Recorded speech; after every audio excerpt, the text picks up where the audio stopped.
What if I were to suggest that you play a key role in the awakening world? And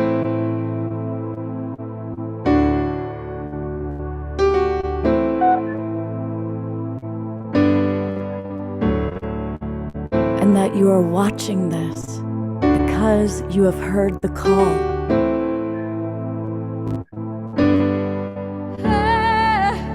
We can start right now by opening our hearts and minds.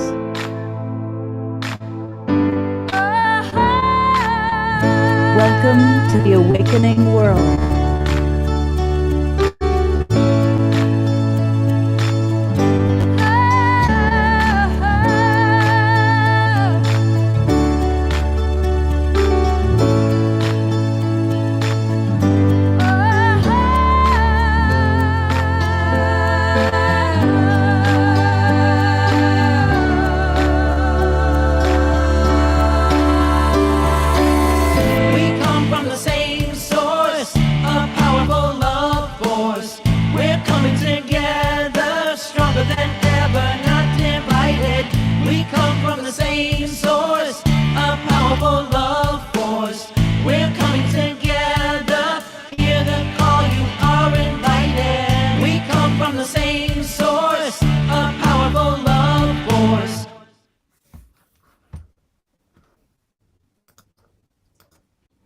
Welcome, everybody, to the Awakening World and a wonderful collaboration that I'm so excited about with SoulSearch. I want to welcome everybody, regardless of where you might be. First of all, a big hello to all of our friends in the Zoom room. We just had a fun early Zoom room show. A big thank you to our friends John and Summer Reamer. They are who run the Sign Network, and they are who are getting this out to as many as 100 Facebook groups and pages. A big thank you to Alan Steinfeld and Realities TV. His YouTube channel always carries us. Finally, a big thank you to our friends at Unify, where we have usually our largest audience. So wherever you might be, welcome, including those of you watching the replay, the recording. About 40 or 50% of the people who see this show are actually watching the replay somewhere. You're all welcome. And everything we're talking about, everything that this show is all about, is to inspire and to awaken. And tonight you're going to get a chance to meet several amazing, wonderful souls. And they are, for the most part of this wonderful new organization called SoulSearch. And to chat with us, it's actually easiest if you come on into a Zoom room. So if you are watching on Facebook, I want to invite you, join the Global Peace Tribe. It's free. Just go to globalpeacetribe.com, globalpeacetribe.com, and click register. And when the registration page comes up, you're kind of filling in your information. If you want, you can make a donation, or you just put in the promo code of new friend, and that will get you all the links to all of our shows for the rest of this month of June. And we do a show every Friday night, Saturday night, and Sunday morning. And what we do is we take a topic that's important. It might be Earth Day. It might be collaborating with a festival. It might be spiritual ascension. Well, this weekend, it's all about Soul Search and how the Soul Search community is bringing together amazing healers, presenters, leaders, and you, everybody listening, should be part of this community because we are creating the new paradigm together. You know, this show, The Awakening World, grew out of the pandemic.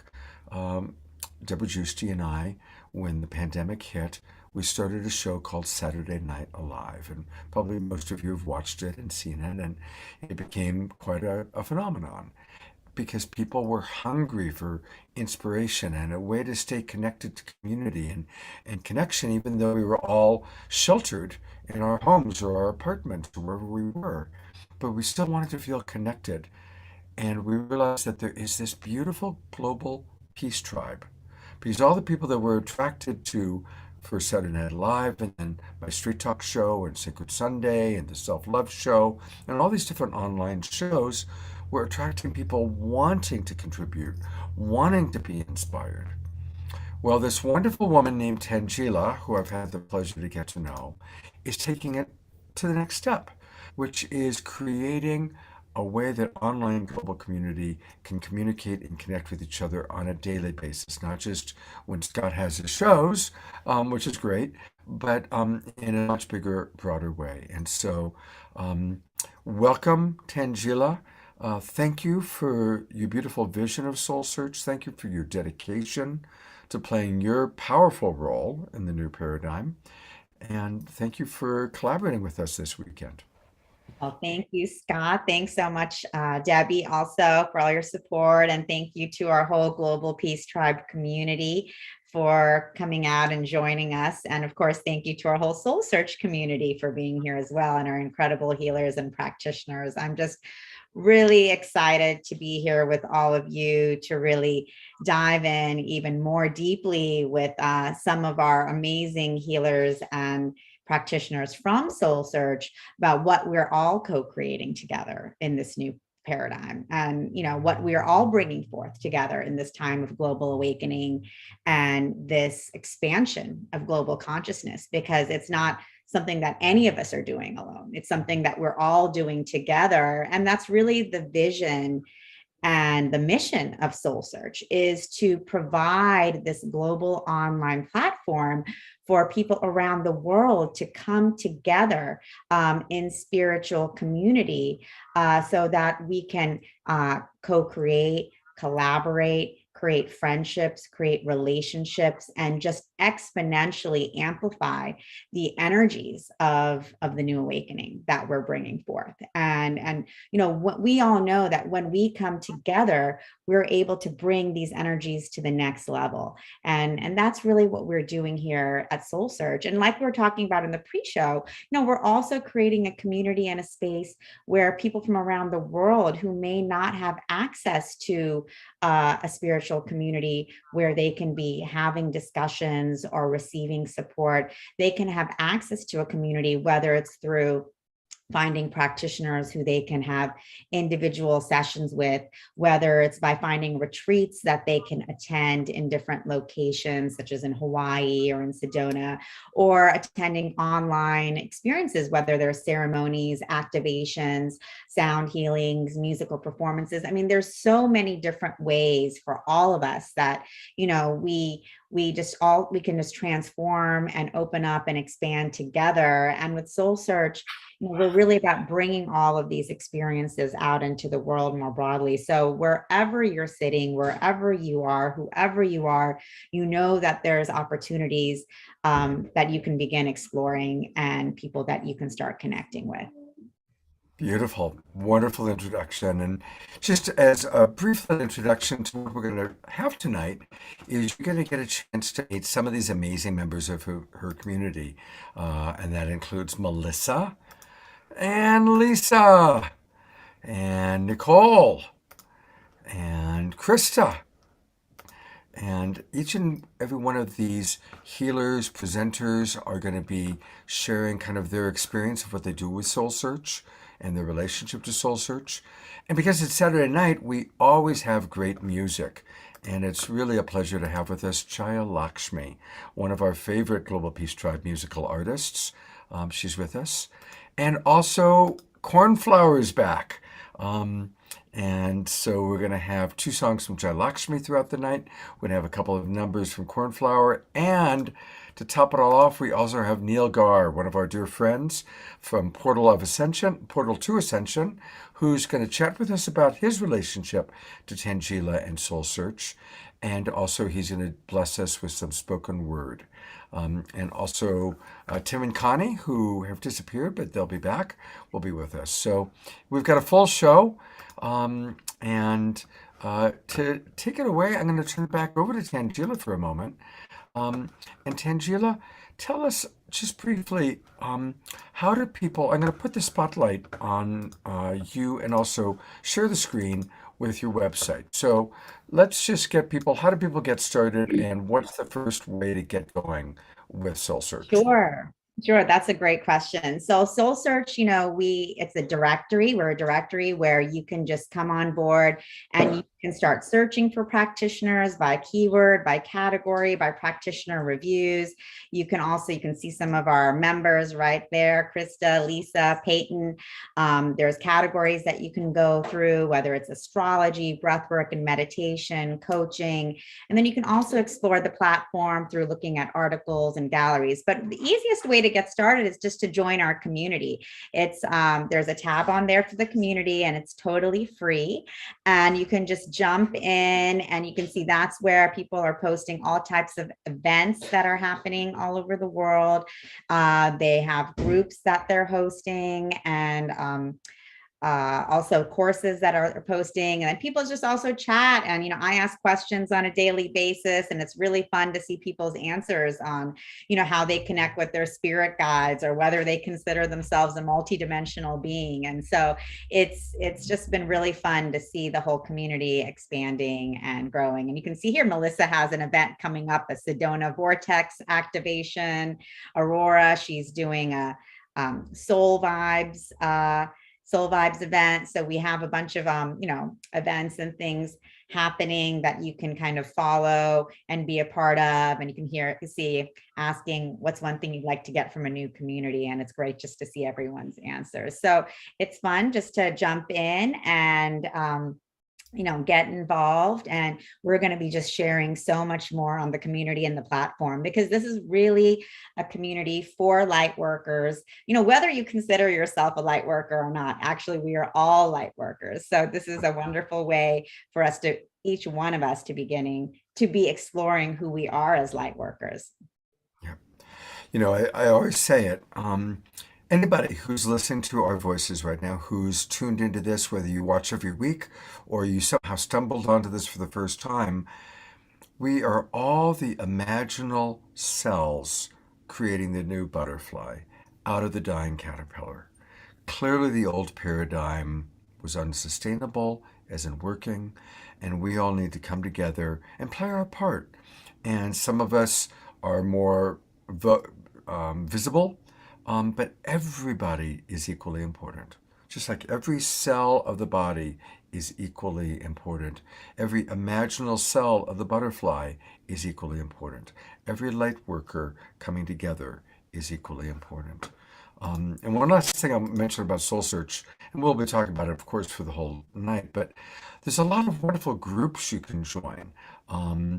So maybe you want to join the Psychics in Training, or you're fascinated with ETs and starseeds. There's the Global Peace Tribe, spiritual workshops, Akashic Records certification. There's so many different ways to connect. Priestess Circle. So this is the next step. It's going to continue to evolve.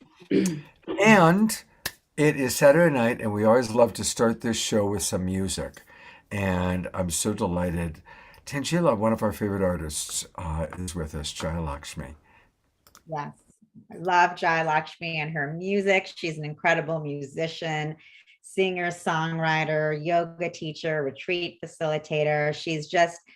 Her music is just authentic, devotional, and just so much fun. I was just so blessed right before leaving Sedona to attend an incredible Kirtronica performance that Jaya did. And it was so incredible that I actually I was late for my own going away party. That's how good it was, because I could not stop dancing. And that's what's so incredible, is she makes this incredibly deep devotional music also so much fun. And I love that, because spirituality is fun. Yeah. And it's what's wonderful too is that some of us are brand new to each other, and some of us have known each other a long time. Back in the day when Lost at Last would play at Los Angeles, they would come to the Love Temple, which is at the time I had a large home in the LA area, and that's where they would stay. So it's been beautiful to watch the evolution of people like Jai Lakshmi. And you're right, she can rock it, or she can play her guitar and open our hearts. And tonight is an opening our hearts with her guitar kind of a night. So welcome, Jai Lakshmi. Thanks, Jai Lakshmi. Thank you, Tanjila and Scott. It's an honor to be part of this, and just getting to know what's happening with SoulSearch, and it's really amazing. And yeah, I think I was just a couple thoughts about it before I start singing my song. And I just was thinking that, you know, as things are evolving, like these online platforms, and as the awakening is growing, and you know, so it's like, I feel like what would make SoulSearch special is just, you know, the people who are involved, who are really tuned in to really, really beautiful, authentic, high vibration, you know, that I think so many people are seeking, you know, they're looking for that. And so you guys become, you know, this, I guess, I don't know what you call it, you know, you're tuning into all the, you know, you're putting together this collective of artists and mystics and speaker, you know, it's amazing. So it's a very special group, I feel like, that you guys are forming. It's really beautiful, beautiful vibes. So thank you. And I just wanted to share a little bit about this song. So I did live in Hawaii for 10 years, back 90s, and I've been there every year. I go there every winter. And I really tune into Hawaiian spirituality. And, you know, they always sing about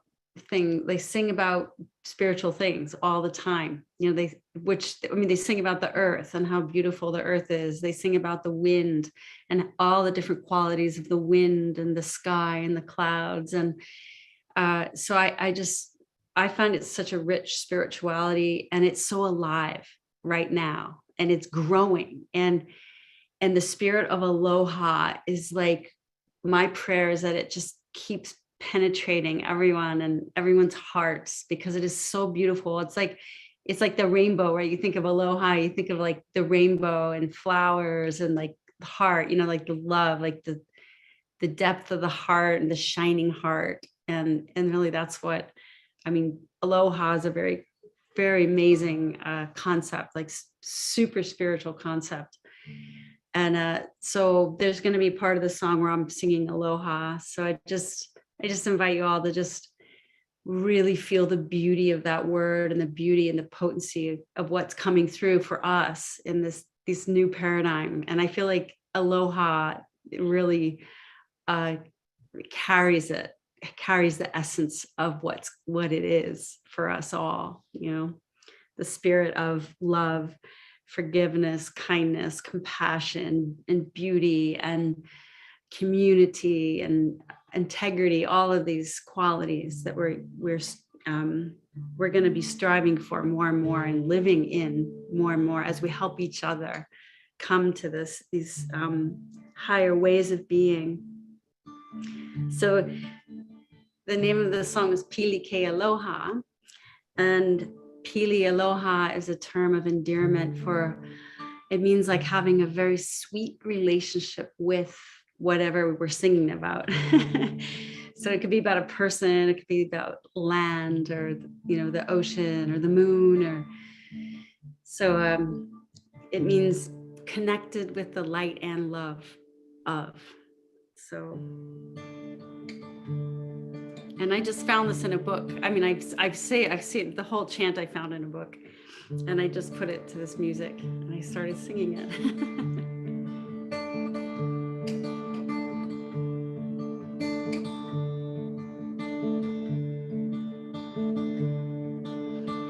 Kuia ke kukui pili ke aloha, pili ke aloha kau mai lae. Kuia ke kukui pili ke aloha, pili ke aloha kau mai lae. Kukui aloha o Kukui aloha o Hawaii.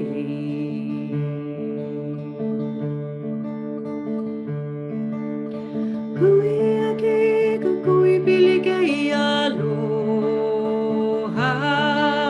pili ke aloha kau mai lai.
Oh, that was just so beautiful.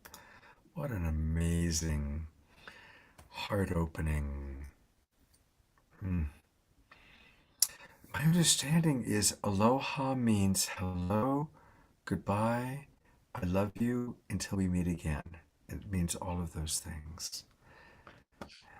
Yeah, it means that, and it means so much more. It's like a whole study, a whole spiritual sadhana around aloha, because they actually, each letter represents a spiritual philosophical concept, Wow. like the A, the L, the O, the H, the A, and it's all kind of tied into the Hawaiian spiritual philosophy. So if you ever get a chance to look into that, it's really deep. So anytime you after that you hear aloha, you're like, oh, aloha. It's just like, it's a powerful spiritual experience, like the word itself. So Well, you just provided us with that. You talked about your desire for the aloha energy to reach across the world. You certainly did that for our awakening world right here, our people watching. Some people are just talking about, oh my God, that was amazing. And Lakshmi, thank you so much. She'll be back, but I want to remind people back later tonight that you can get a lot of wonderful things by going to her website, which is her name, jayalakshmimusic.com. Jaya, Lakshmi, Lakshmi, music.com. And do you have any retreats, or are you doing any personal coaching these days?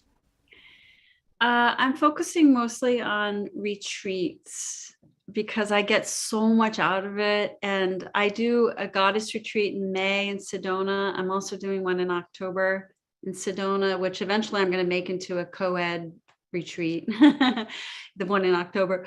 But I'm also doing a retreat in Mexico. I just love going to beautiful places and kind of in that aloha frequency. I usually go to Hawaii and do retreats in Hawaii every winter. So yeah, if you look on my website, you can see what's happening, the retreats. So, and then I'm doing one with Ananda actually at the end of June in Sedona. I go to Sedona a lot because I love it. I love Sedona. Beautiful. Well, if we're going to talk about Sedona, we got to bring Tanjila on then for a moment. Yeah. Well, thank you so much, Jaya Lakshmi. That was You're so beautiful. And welcome. And she'll be back in about, she'll be back in a little bit. Thank you so much. Lakshmi is beautiful. Thank you. Wow. I'm going to turn it over to Tanjila to introduce her first collaborator for the evening. Sure. So I'm happy and excited to introduce my dear friend and collaborator, Melissa Fyke. She is a writer and advanced intuitive who leads metaphysical workshops, spiritual retreats. She provides guidance to people on their path to their authentic self. She's the founder of the Spiritual Expansion Academy, which certifies people in Akashic Records, and she's the best-selling author of A Radical Approach to the Akashic Records, Master Your Life and Raise Your Vibration. She also channels the Ascension Council, and really her mission here is to be of service during the ascension. And she's a powerful healer, powerful guide, and I've had the pleasure and the honor of working with her both individually in session, as well as working with her together in bringing forth activations, meditations, ceremony, and workshop, which has been an incredible experience. So thanks, Melissa, for joining us today. And I would just love for you to introduce yourself and just talk to us about, you know, what you feel is coming forth during this time of global awakening and what it means for us to be co-creating together in this new paradigm. Awesome. You can hear me okay, right? I changed my microphone. Yeah, you're a little Okay, wobbly, great. but we can hear you. Yeah, I think my internet's having a moment. So I will speak a little slowly. So for me, this co-creation is really about who we truly are. We lived in a time where everybody was kind of interested in what was good for them and where they were for themselves. And there's nothing wrong with that, because we do have to take care of ourselves. But we are moving, especially spiritual seekers, I really believe that we are moving into a time of connection and of oneness. And most of us will agree on that. But we can't do it alone. To become a vibrational leader, that is a frequency, it's an energy. And we can't do that as individuals. We really are at a time where we need to collaborate and co-create. On this earth plane, as we move into the next dimension, a lot of people call it 5D, but also within our creation of all that we're experiencing in the world. And I think that co-creation, and that's what I'm hearing, is like that co-creation is even more important than us coming together and doing a ceremony together. It's all about what is the frequency you are bringing forward to bring this new wage or this new awakening or the new earth, however you all call it. But we're all headed in the same direction. So it's happening whether we know about it or not, whether we're aware of it or that we are like in it or not. So it's already happening, but we need to collaborate and connect with the energy of it. And when we are vibrational leaders, a vibrational leader is someone who holds the frequency of love, of connection, of oneness, and brings it forward, and then emanates that energy. If we sit in fear or lower frequencies, we have to pay attention to that. Don't bypass it. Notice it within yourself, but also recognize that that is an old paradigm that we're trying to shift out of, especially the fear component. I see a lot of fear energetically, and because I am so connected, and I don't know how else to say connected, but I see, feel, hear everything. I'm very sensitive energetically. The fear energy is so powerful that it hurts my soul. And it hurts me in such a deep way because I'm noticing how it's driving people so deep into despair. And a lot of times we do have to hit that rock bottom to pull ourselves out like the phoenix and move outward into that more connected with who we are. But when you are in that place, ask yourself, what can I do to move out of it? Community is one way. Working with others to help create happiness in your life. Maybe get some friends together and play a game, or go out and dance on the rocks or in the forest, or take a swim in the water that you have near you, wherever it is. So you have to take the moment to ask yourself, what am I creating in this moment? And how am I co-creating for the next moment? Because we can't do it as individuals. We are doing it as individuals, but we're not always going to be doing it as individuals.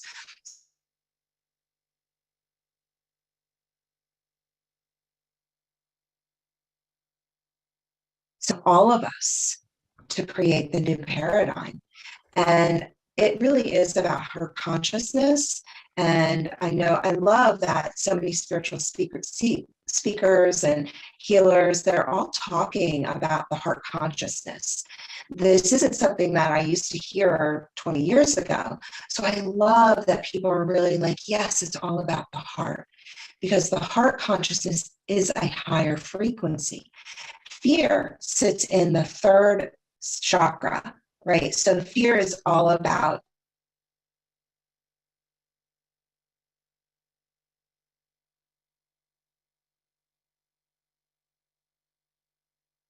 opening up to the energies of creation and co-creation especially.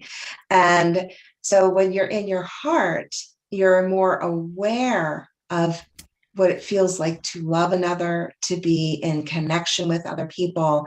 And as a unit, we are co-creating, but you also have to be very aware of what energy you are bringing to the table in that co-creation, because we cannot move to the next paradigm without that, without you. You are part of this paradigm. You are, and no matter where you are on your spiritual path, whether you're brand new or you've been doing this for thousands of lifetimes, which most of us have.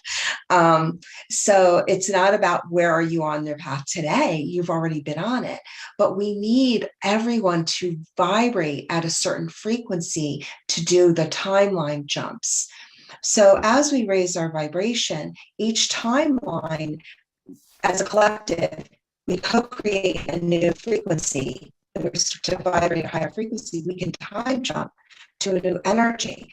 And if you are concerned about our earth or how we're processing everything that's happening in this world, this is the chaos.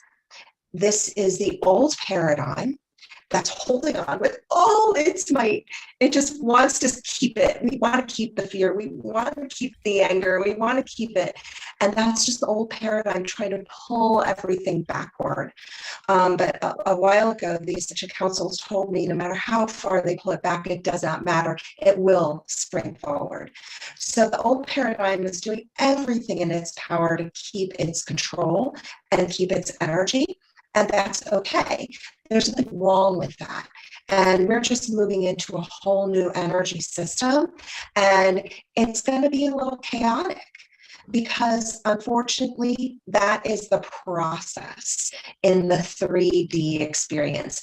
The reason it feels so difficult to sensitives and empaths and a lot of spiritual seekers is because they're they feel it. They feel all that lower frequency, and they're used to feeling high vibration because they've come here as a higher frequency to usher in the new paradigm. And we're like, wait a minute, this isn't the way it's supposed to work. This is not it. But it is it, unfortunately and fortunately. I mean, it's a beautiful thing that we're moving through, and I'm really blessed to be here and to like connect with other community who are really working with shifting this paradigm. And I will reiterate, because they're just saying, reiterate again, it is the frequency that you are vibrating at. So are you vibrating in the lower chakras? Are you vibrating more in your higher chakras? Are you more afraid of what's going to happen? Or do you have love and know that everything is divine and everything is being created just as it's supposed to? Because if you hold on to the lower energies, then you're still living in the old paradigm. And look, if you have a moment, that's what I always say.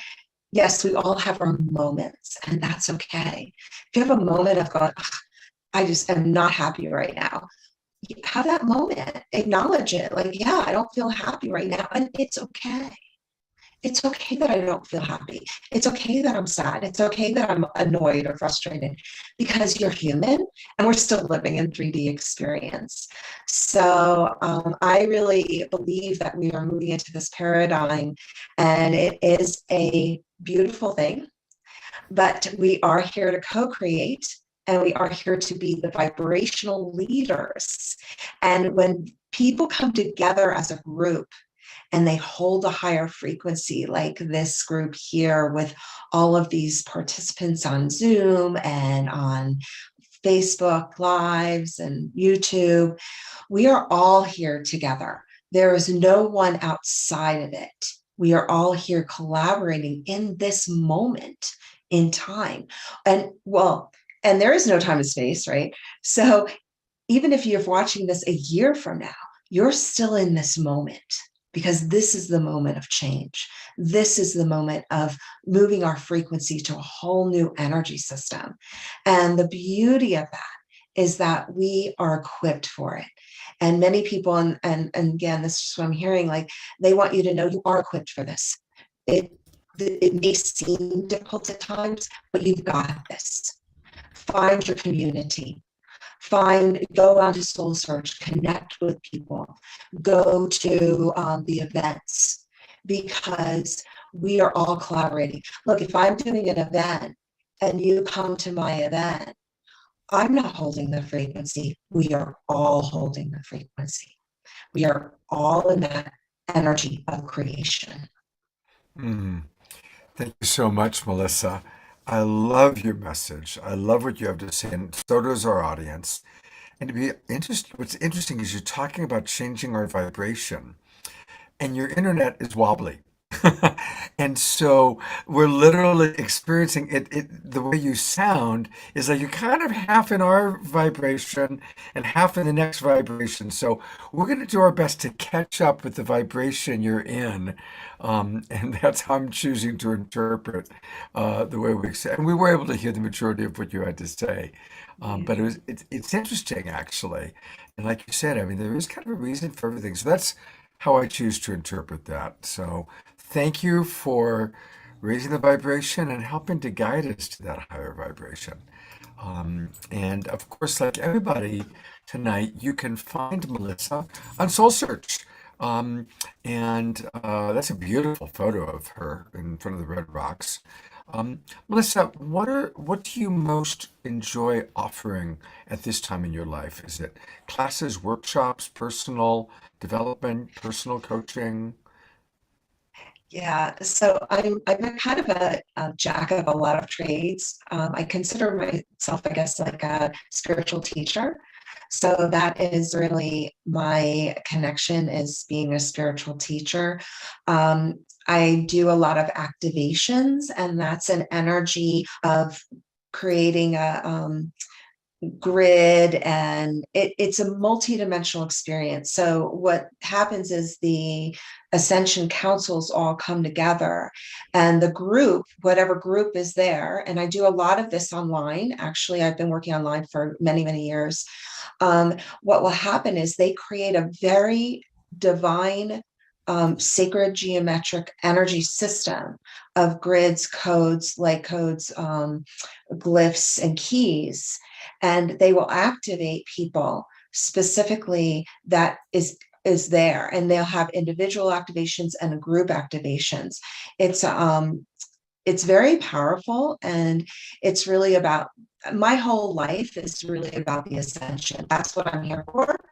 that's my, energy, that's my mission. So I love doing things like that. I also have a certification, Akashic Record certification course, and my book, of course. Beautiful. Well, thank you for being with us. Thank you for the wonderful work you do, and I look forward to our next connection. Yay. Thank you, Scott. Have a beautiful day. I look forward to listening to everybody else too. Good. Yes, around. We have a wonderful, wonderful show tonight, and hopefully all of our internets will behave. I've done over 400 shows hosted since the pandemic began, and it is actually a miracle when you think about all these shows, people coming in from all over the world, how few glitches we actually have, and what a miracle that we can be all over the world tuning in, listening. I mean, we take it for granted because it's the world we live in, but it is pretty extraordinary. It really is. I want to just take a quick moment to encourage everybody to help support the Global Peace Tribe. We want to continue to carry on, and we've got a lot of things planned, and you can all support us by going to either the website, supportgpt.com, or get out your trusty cell phone, put it on camera, and go to the Q code, and that'll take you straight to a donation button. And it's a lot to put these shows together. We want to put together retreats. We've got a lot of big plans. We have a very elaborate YouTube channel where we save all of these shows. We want to collaborate with SoulSearch and Tanjila in finding the best way to edit the best stuff so that you guys can find your favorite musical artists or presenters. And so financial support is important. So please go to www.supportgpt.com and use this Q code. And there's one other way that you can support us, and this is really, really easy. Most of us buy things from Amazon, and join the Amazon Smile program. Really easy. You just go to amazonsmile.com and then choose Unify the World. That's our partner that many of you are watching us on Unify right now. And it's our nonprofit partner. And what happens is then 0.5% of everything you buy from or pay to Amazon comes back to us. And you know what? That adds up. There's a lot of you out there, and we are all ordering from Amazon. It's getting pretty amazing, isn't it? You order, and 15 minutes later, they're knocking on the door with it, or so it seems. So supporting us that way is really, really a wonderful thing. So please do so. Thank you very much. Also, share it out. Let people know about what we're doing every weekend. Every weekend show is pretty amazing. So share the word, okay? I'm bringing on my wonderful co-host, Tanjila. And it is time for a long-term friend of Global Peace Tribe, Neil Agar.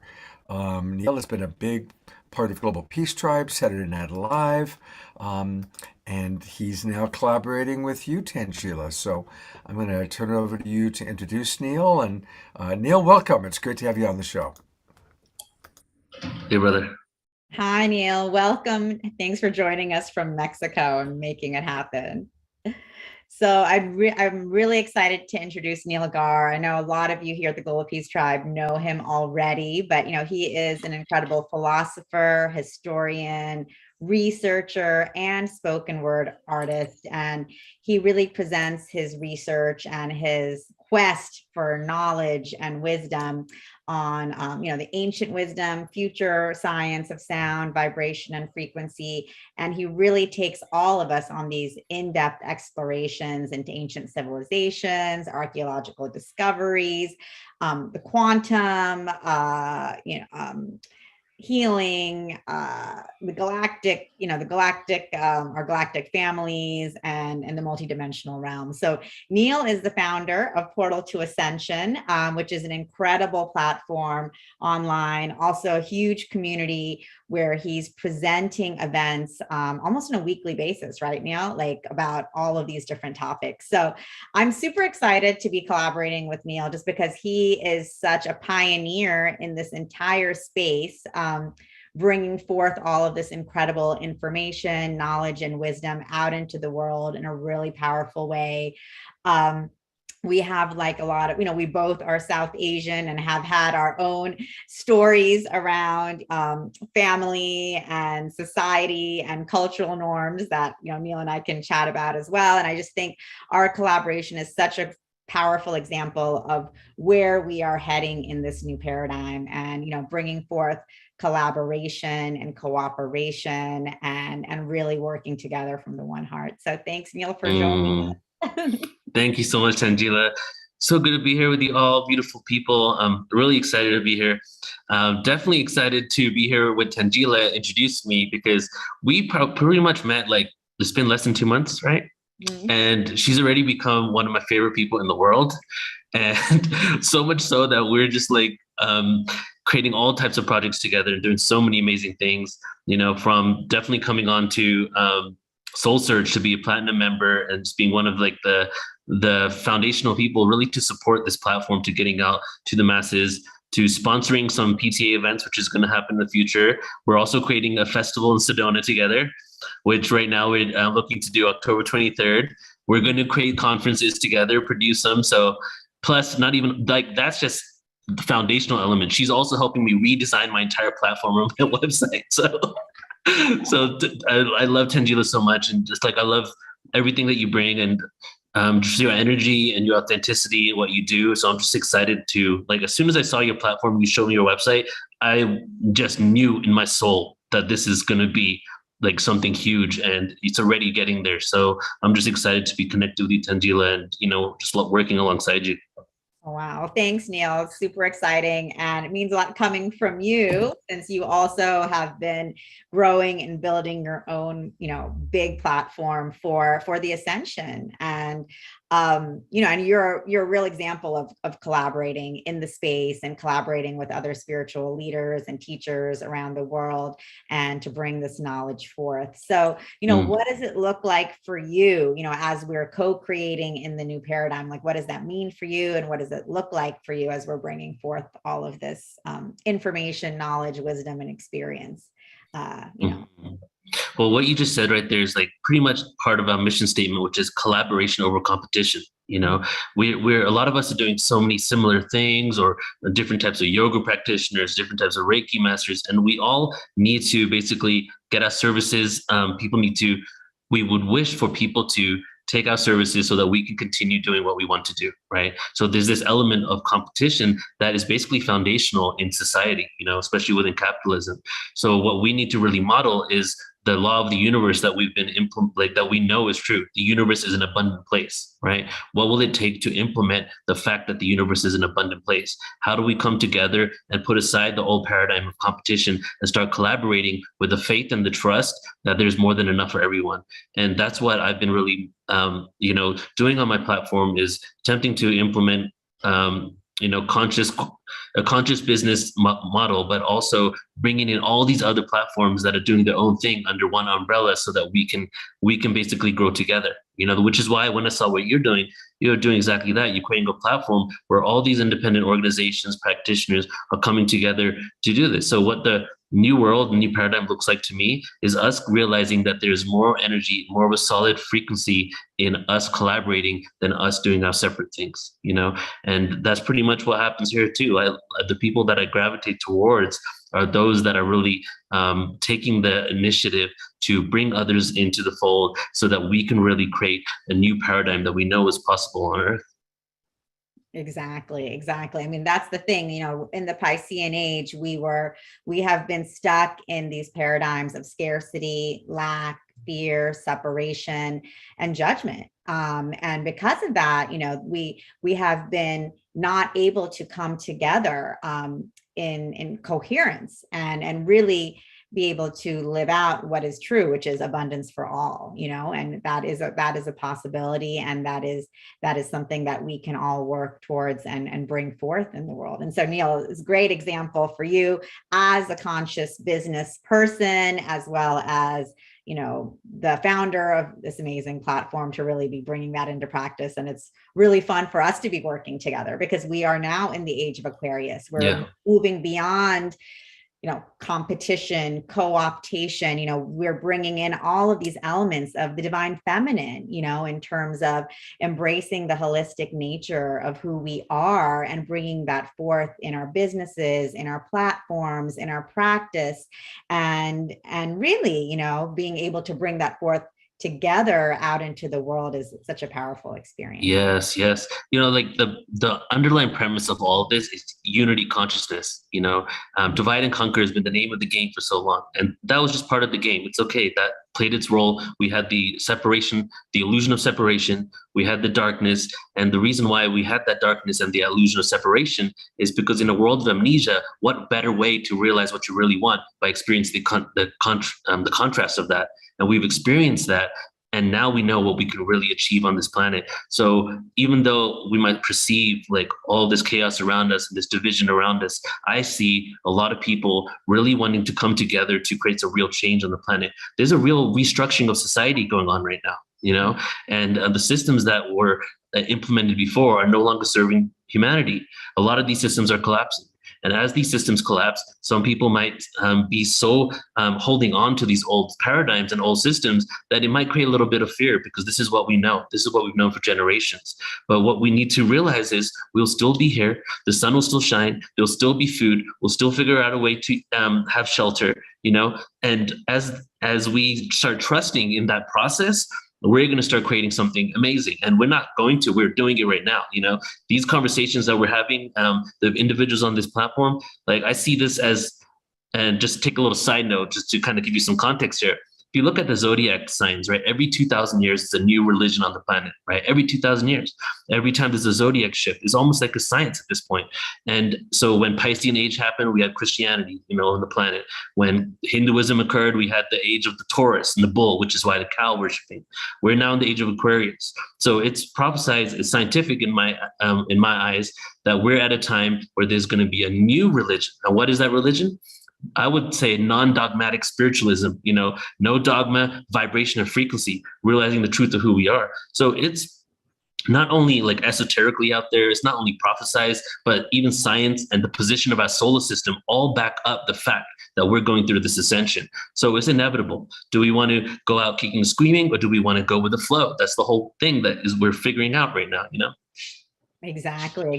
And I think it goes back also to what Melissa was talking about, really stepping into our vibrational leadership and understanding this is about our frequency, and really being able to understand that, we are the conscious creators of our own reality. So yes, we're experiencing this complete dismantling and dissolution of everything as we know it, but it's up to us managing our own vibration and frequency and creating it. Are we going to create a transformation and revolution of love and flow with grace and ease, or are we going to create a revolution with dissonance, chaos, and fear? Yes. It's really up to us. It's really up to us. And I think it's what we're powerfully doing together. All of us here in the Global Peace Tribe, everyone in the Portal of Ascension community, everyone with us in SoulSearch. I mean, we're here to really raise the vibration together, and we're doing it every moment that we are together.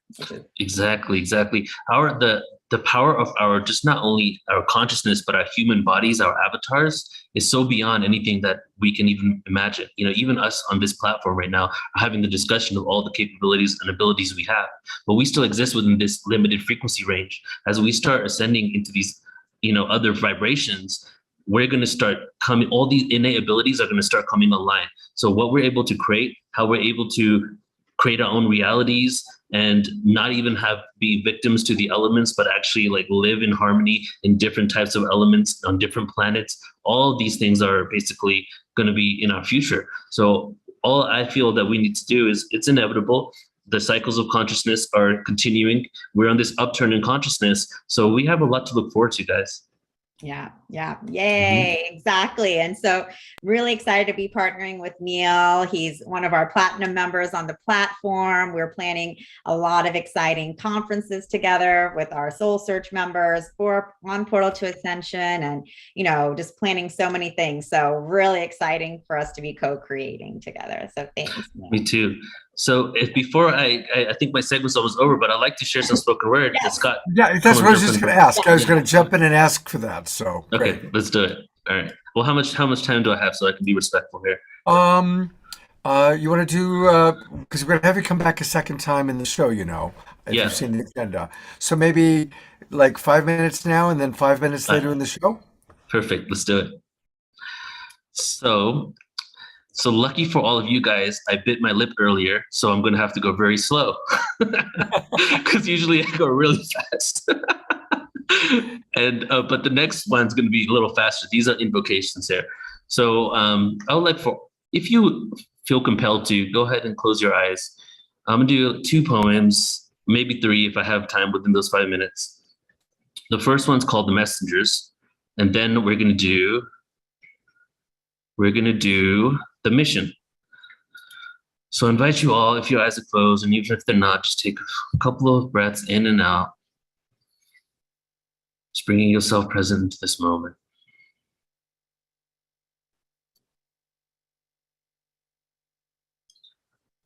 The messengers. The angels are singing. Do you protect me? Only emotion they feel is that of compassion. My fascination with the interdimensional realms allows for my mentality to be out of this world. The ascended masters send messages of clarity, affirmations that we are free and have complete control of this reality, continuously shifting. We have all we ever need. Nothing is missing. The Pleiadians bring light where there's darkness, so we can remember, never feel alone. The path of consciousness we are shown, here to take us home.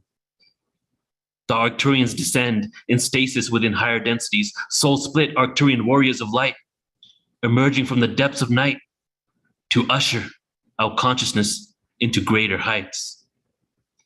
The higher self is a messenger of bliss, awaiting to reunite with us as soon as we surrender to the frequency of love. As soon as we surrender to the frequency of love. The mission.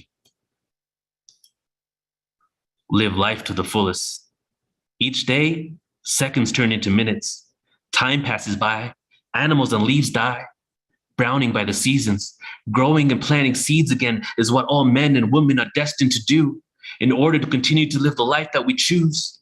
The sun shines light as we move through heavens, tunnels and tubes, wormholes, niches and grooves, navigating existence so we can enter the womb. In gestation, I am elation, exhilaration and patience. Creates the balance in this wasteland of nuclear pollution. My observation of creation is that we're all heading for the same destination. Millennia of intergalactic wars can't stop the frequency that we're in store for, so I spit from the core of my lost, fragmented soul. Reclaiming pieces I left in this world, the carrot in front of me, the lucid pearl. I remember. I came here before. Just one MC, energetically emanating empathy, connected to the fire within me, where I became pure energy, an allergy towards this world of anarchy.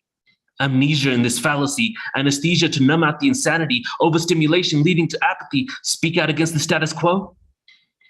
Accusations of blasphemy. The gravity of this third dimensional reality eventually causes atrophy, physical and emotional bankruptcy, so I traveled the galaxy to release the agony, rearrange the anatomy to avoid the catastrophe. Let's achieve cosmic morality. Time to embrace the duality is the only analogy that supersedes all we need, just so we can let go and breathe. Just so we can let go and breathe. Just let go and breathe.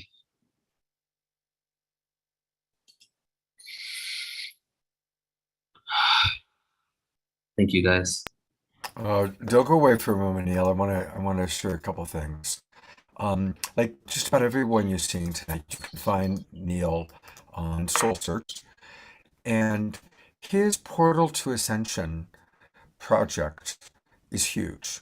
We mentioned it in passing a couple times right now, but he puts together so many incredible events with some of the absolute leading people, and we'll see if they're all listed here. But he's always got like incredible events and workshops going on. with the leaders, especially in the Starseed movement, the UFO, ET movement, Galactic Family movement. It's taking a little moment to open up, so I'm going to go to your regular Portal to Ascension page there for a moment.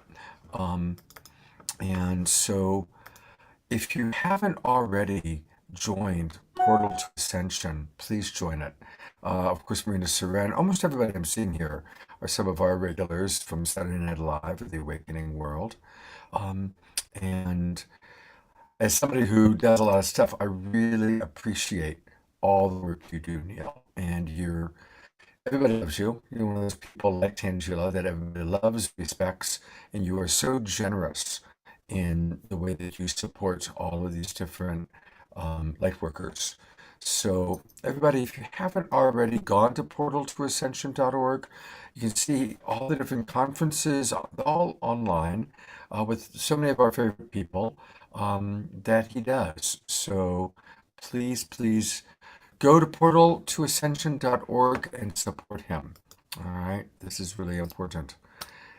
Thank you, Neil. It's good to see you, brother. Thank you, What part of brother. Mexico are you in? San Miguel de Allende. Oh my gosh, I was just texting with Deborah Moldau, who's in San Okay. Miguel. Do you Oh, know nice. Deborah Moldau? Do No, you I know don't her? know her. Oh my God, I'm going to connect you guys. You guys got to meet. Okay. She runs the Evolutionary Leaders Network, and she's awesome. Yeah. I know her. I produced their online event 2 years ago, so I actually did connect with her, but Yeah, just briefly. Yeah. I'll introduce you to. All right. And she's in San Miguel. So, all right. We'll see you in a Thank you, little while, man. Neil. See you in a bit. All right. Tanjila, the spotlight's back on you to introduce your next guests. Great. So, It's our couple. It's okay, beautiful. Sorry. Carolyn and Yes, Carolyn. I'm excited to introduce Carolyn Hasser and Tim Nelson. Carolyn is a German-trained naturopathic doctor and family constellation facilitator. She's also author of the award-winning book, Blossom, 7 Steps to Sexual Healing, and the creatrix of the Blissful Marriage Method. And Tim Nelson is a sacred land tour guide, visionary artist, and firekeeper at one of the Arizona sun dances. And he's been practicing Tantric Buddhism for over 24 years. Together, they are the king and queen of bonding-based lovemaking and the co-facilitators at premier Sedona couples retreats. So, I just want to say that Carolyn and Tim are just such an incredible couple, full of so much love, full of so much light, and what a wonderful example of co-creating together in the new paradigm. And so really welcome you both here, and just want to hear about what you all are co-creating together and what co-creating in the new paradigm means for both of you. So thank you so much for having us. Yeah, it's Thanks awesome to be here and really resonating with everything everybody has already said. And so our purpose or our mission in life is really to help heal the divide between the divine or the feminine and the masculine, divine feminine, divine masculine within ourselves, and then also in our relationships, because probably like many of you, relationships have not been easy in the past, right? Like each of us, him and me, we have our own share of struggles and trials and errors. And that being said, I think that the pandemic really gave us all a moment in time where we could feel how important connection is, and also a moment in time where we could really reevaluate and evaluate our relationships. And for many people, and we're living in Sedona, and many people come to Sedona who are realizing this, how important our home, our home base, our heart base, our foundation basically is at home. And so part of what we wanted to talk about or share about is really, how do you practically co-create as a couple with lots of demands? We have dog, we have kids, we have business, we have people to drive around, so any couples that we work with or any couples that we talk to, for most couples, the hard part about co-creating is finding the time and having the energy, right? That's where everybody struggles. And when I talk to people, usually they, when I ask them, they say, oh, our relationship is great. And then I say, so on a daily basis, what does that really look like? How much time do you guys really have? They list everything else, they list the work, the chores, the kids, the everything, and the relationship usually is last. And unfortunately, when we do that, there's very little energy left for us to really have the energy. And Melissa was talking about the frequency, and we're all talking about this frequency. The frequency is real, right? So when we run ourselves ragged, and when we don't prioritize the right things, then at the end of the day, we don't actually have the energy to live our dreams. And so for us, what it looks like is really to create a life that fits us as the beings that we are, with feeding ourselves well, having an environment that soothes us and nurtures us, having rhythms that support us and soothe us and are good for a human being's nervous system. And specifically, what is really, or what I think is a big misunderstanding in the world, is that when people get married, or when they make a commitment to co-create a life together, that they think it's like a one-day event. They give each other this promise, and from that day forward, it should just work by itself. Well, in our paradigm, having a sacred union or a sacred marriage, or whatever you want to call it, is actually a daily practice. It's not a word that you give each other a promise, a vow. No, it's an ongoing practice. And maybe you want to share a little bit about what it looks like in reality. Thanks, Annie. So part of it is working with bonding-based lovemaking, where you have these ecstatic exchanges, and it really gives you a great way with the yin delights and the yang explorations, and just really having questions that you can ask each other, and really open up whole areas that you just kind of gloss over, or maybe haven't really taken the time to feel into more deeply. And also kind of shift your nervous system towards what we think of as a bonding connection of oxytocin, instead of just the sort of, oh, you're so yummy, I just want to devour you. So oftentimes, and there's a lot of neuroscience behind it, and we have a very little time, but just in a nutshell, basically. And I did not discover this. A woman named Marnia Robinson discovered that we actually have two programs for lovemaking. One, the one that we generally know, has to do with procreation, has also to do with dopamine, which puts us on roller coasters and puts us into, because based on what's going on in our neurochemistry, it shifts our perception and makes it so that we see each other's faults or flaws, because our procreation program wants us to be separate. It wants us to move on. It wants us to make babies with lots of different people. It does not support a union, a stable, pair-bonded couple, basically. Luckily, there is another program that we don't use. I believe that we human beings knew in the past that we had these two programs and would only have sex for procreation when really wanted to make babies. And the other time we knew how to connect in this other way, where we cultivate our sexual energy, but don't disperse it, in a sense. And so when we learn to do that, we have so much more energy. So you might still have the same full schedule and the same chores and everything, but because you're energetically in a different vibrational frequency, everything just flows like this. And in my experience, having this practice and really sticking to it daily in the mornings and the evenings makes all the difference in our lives, where things just, they just flow magically. And it is because of what Melissa pointed out, of this different, it's a real practice of getting yourself into a different vibrational state. You know, it's one thing to hear people talk about, you have to upgrade your vibration and we need to be more higher vibrational, but what are actually the practices, right? And so the bonding-based lovemaking is one of the practices that I believe really bring a lot of peace and harmony to men and women, heal the nervous system and make it so that we can actually hear each other and be there for each other, have an open heart, be creative and find creative solutions with each other. Because so many times when it comes to co-creating, right, we all have our ideas and we all want to be valued. And oftentimes when I've worked with organizations or businesses or even couples, right, the reason why things fall apart is because they end up like this. They're like, no, it's either my way or my way, and they can't find a third solution that actually is a win-win for everybody.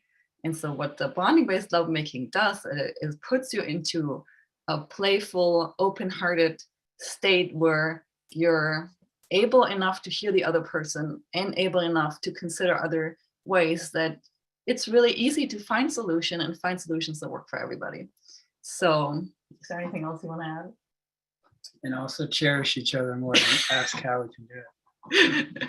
Yes. And so, you know, the beautiful thing that I'm watching over, and I've been in Sedona for the last 2.5 years, is when I first came here, there was a lot of disconnection and people doing their own thing, and not many couples, and couples falling apart. And over the last, I would say, 6 months, people are coming together, people are finding ways.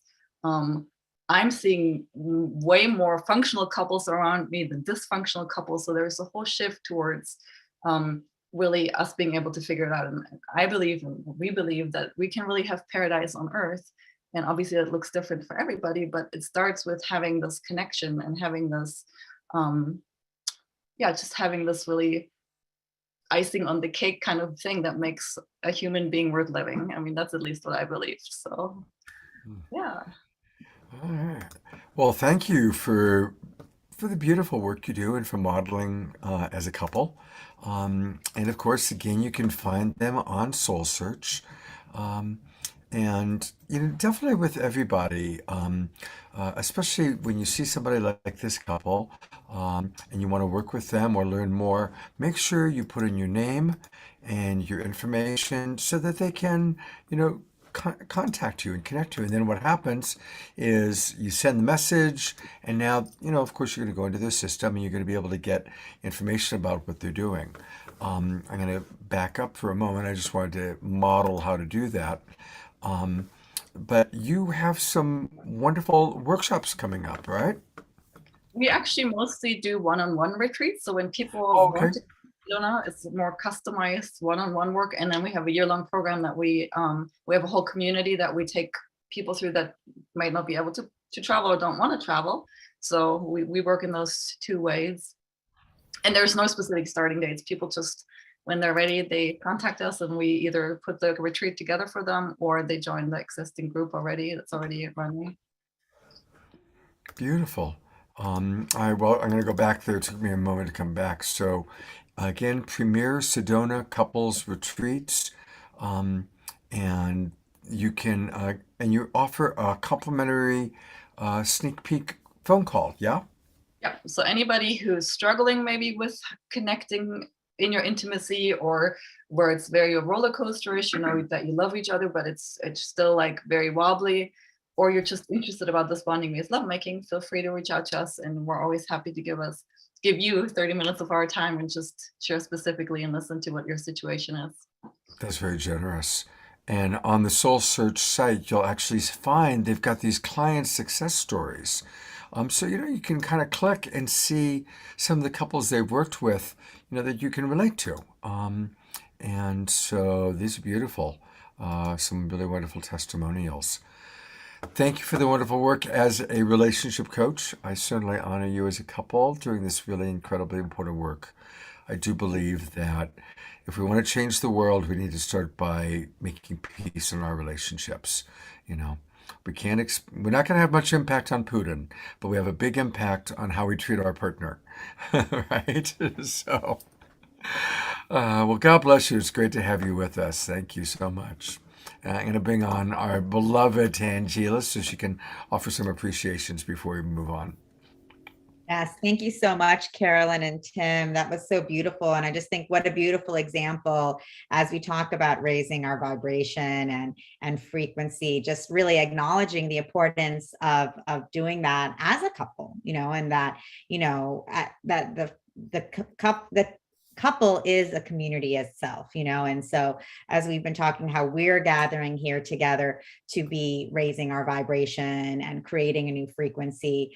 As a couple, you guys are doing that every day together, and now sharing the way to do that with other couples around the world, and bringing the magic of Sedona to couples around the world. And they can also come and see you guys, right? You guys are also organizing local retreats as well for people who want to come experience the vortex with both of you. Thanks, Tanjila, for everything that you do. Thank you. So awesome to have you all be a part of the group. Thank you. Great to meet you guys. See you hopefully soon. See you in Sedona. Well, guess what, Tanjila? It is time for cornflower, and it's always a special moment when cornflower joins us. Um, I think almost my entire Global Peace Tribe knows cornflower. He is a beloved musical force. He does the Sonic Source Activation Project with Kristen Hoffman, like every 2 or 3 months through Global Peace Tribe. He's one of our absolute favorite performers. And he's coming to us from the East Coast. He's in North Carolina. And Cornflower, you look fabulous. What you Thank got you. for us tonight? I'm just going to drop into an improv for now to feed Yeah. off of the last presenter's vibration. And carry us into this next section of tonight's event.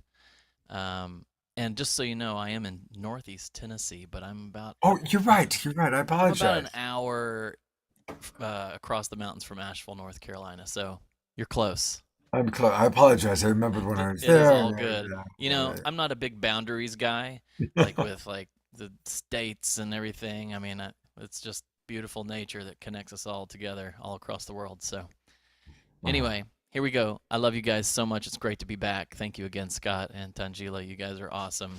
And let's do this. Okay. Thank you.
Now you all know why everyone loves cornflower. It's just absolutely awesome, brother. Absolutely awesome.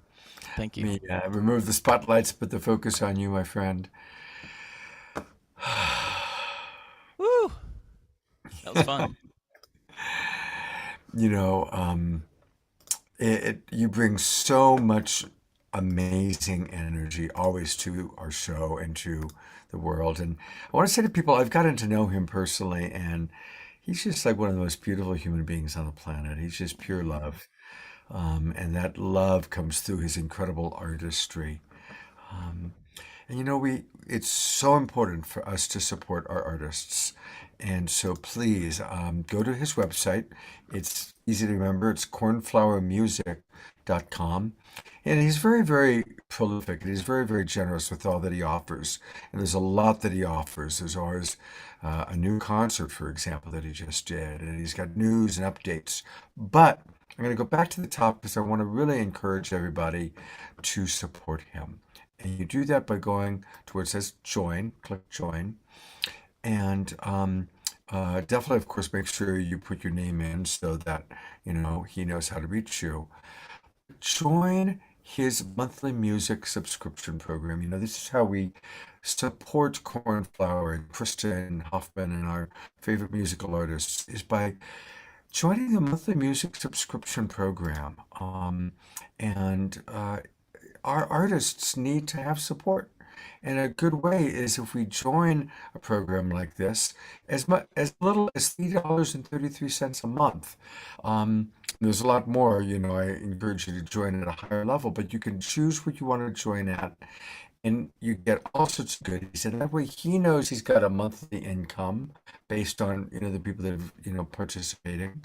You can also go back and get some of his albums.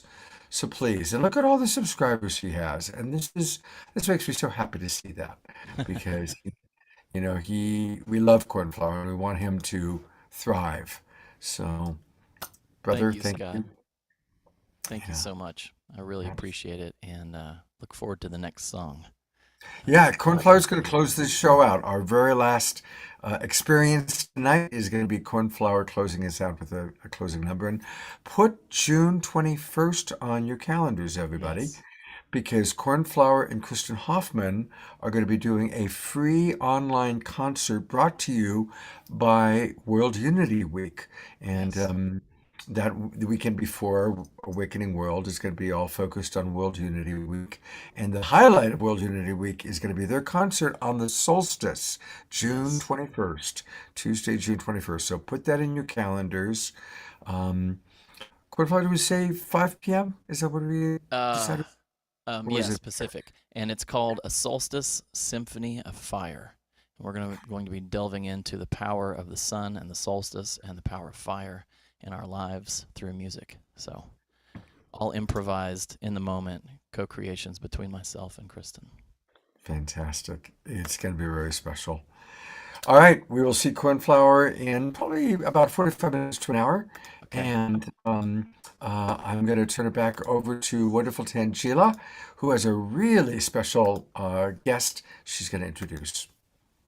Sure. So thanks. We're just waiting for Ron to come on, but I just want to say thank you so much to Cornflower. That was awesome and so much fun. And it was so fun just being able to dance with everyone and raise the vibe together. And that's what this is all about. You know, we're just doing that in so many ways. And thanks, Cornflower, for leading the way with us. That was incredible.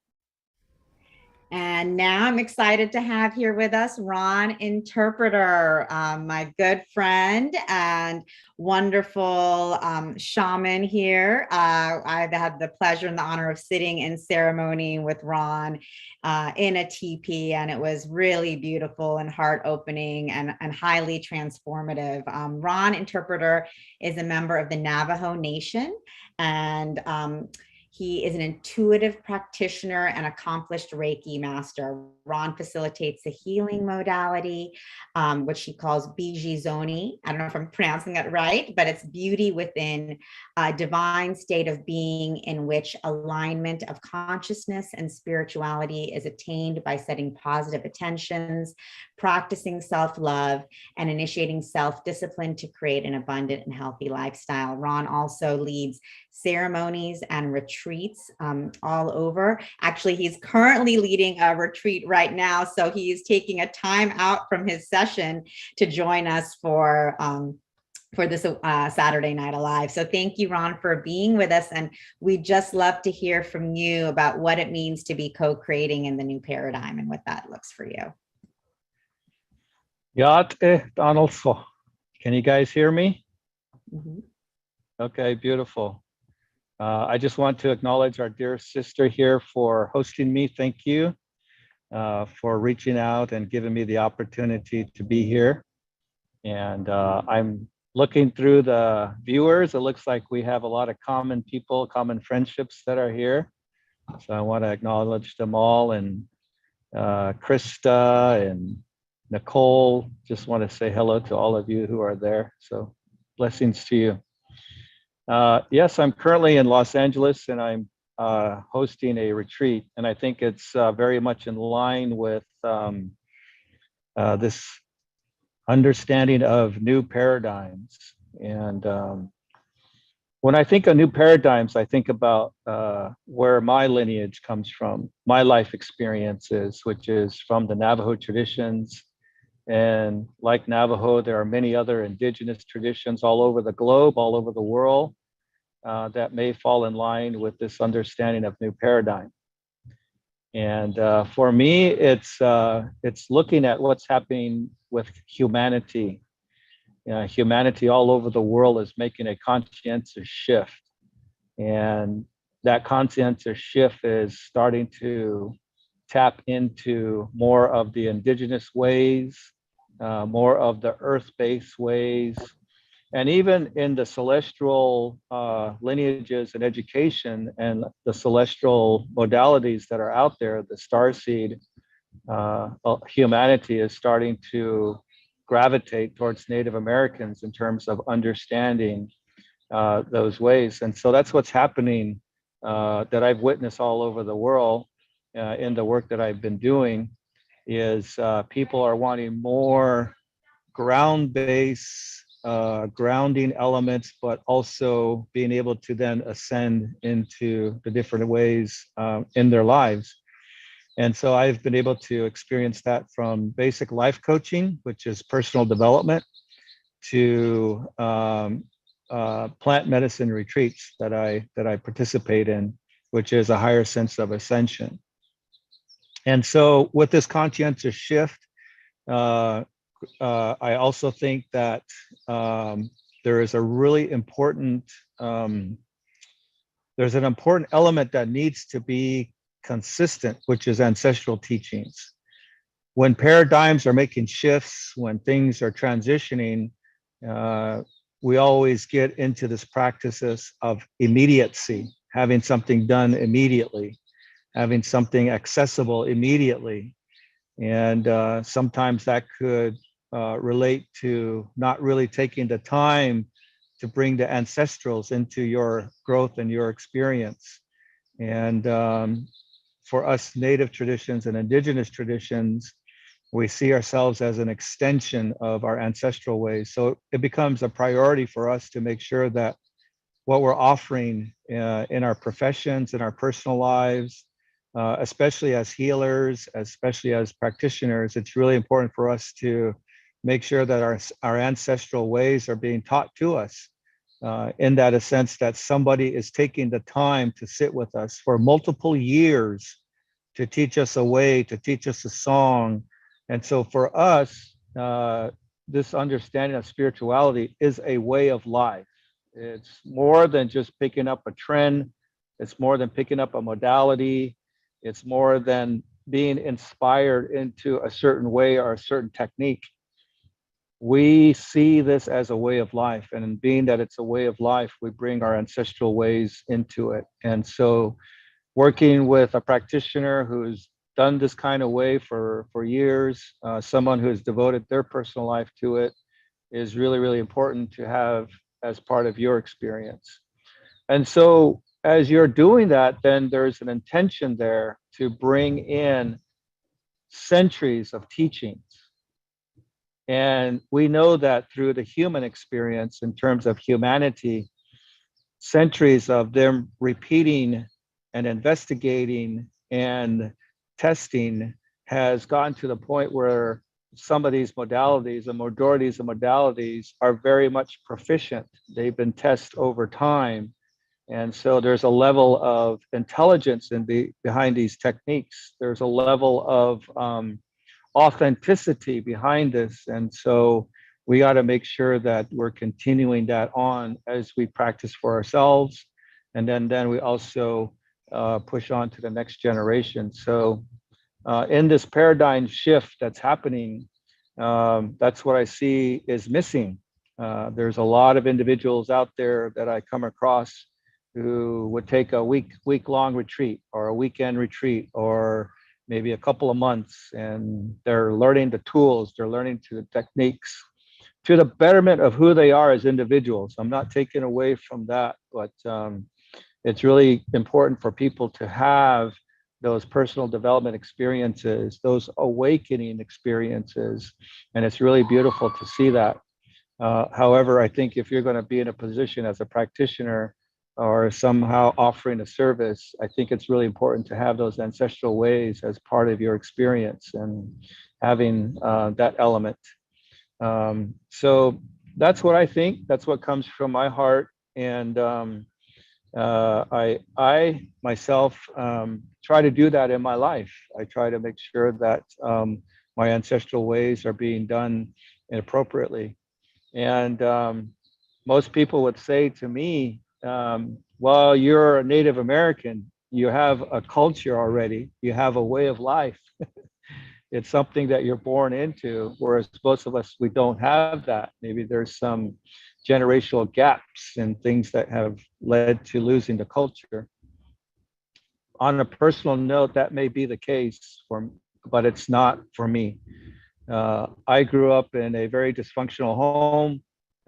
My parents weren't around a majority of my life.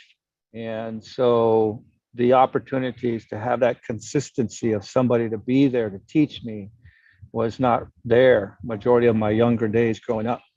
It wasn't until probably when I was in college that I started really looking at ancestral ways by bringing my distant relatives into the experience, going to their homes, going to their ceremonies, sitting with them, these non-biological relatives, but they were related to me clan-wise. And so in my young adulthood, I started taking the initiative to learn these ways and sit down with an elder, sit down with an auntie and listen to the songs, listen to their ways, listen to their experiences.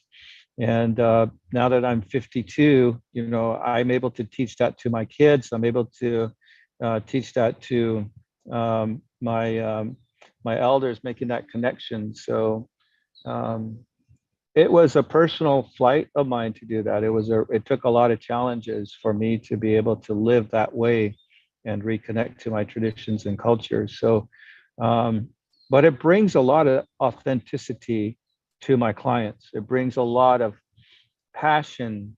It brings a lot of devotion. In my own personal practice, I'm more respectful of these ancestral ways.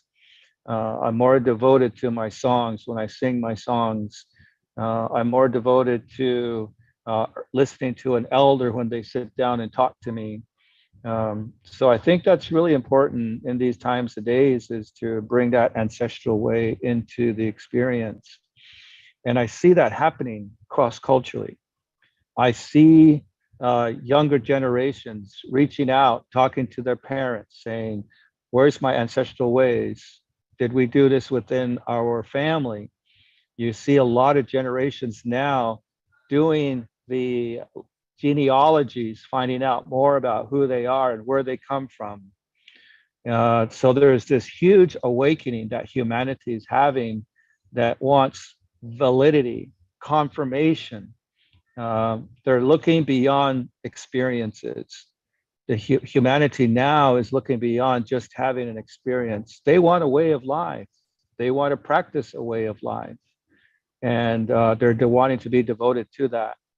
And as I'm hosting these different retreats all over the country, I'm seeing that with our Irish, English, German brothers and sisters. They want a way of life. And I think with the pandemic happening, it's requiring people to really look closely at themselves.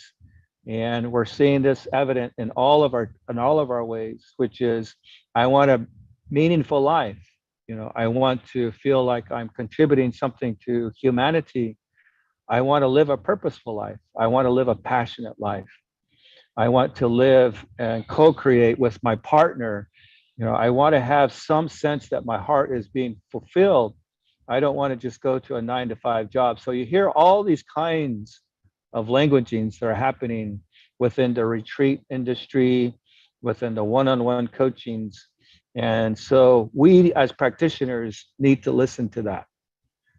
We need to listen to those voices that are expressing those deeper experiences and really foster and nurture those experiences to become life practices.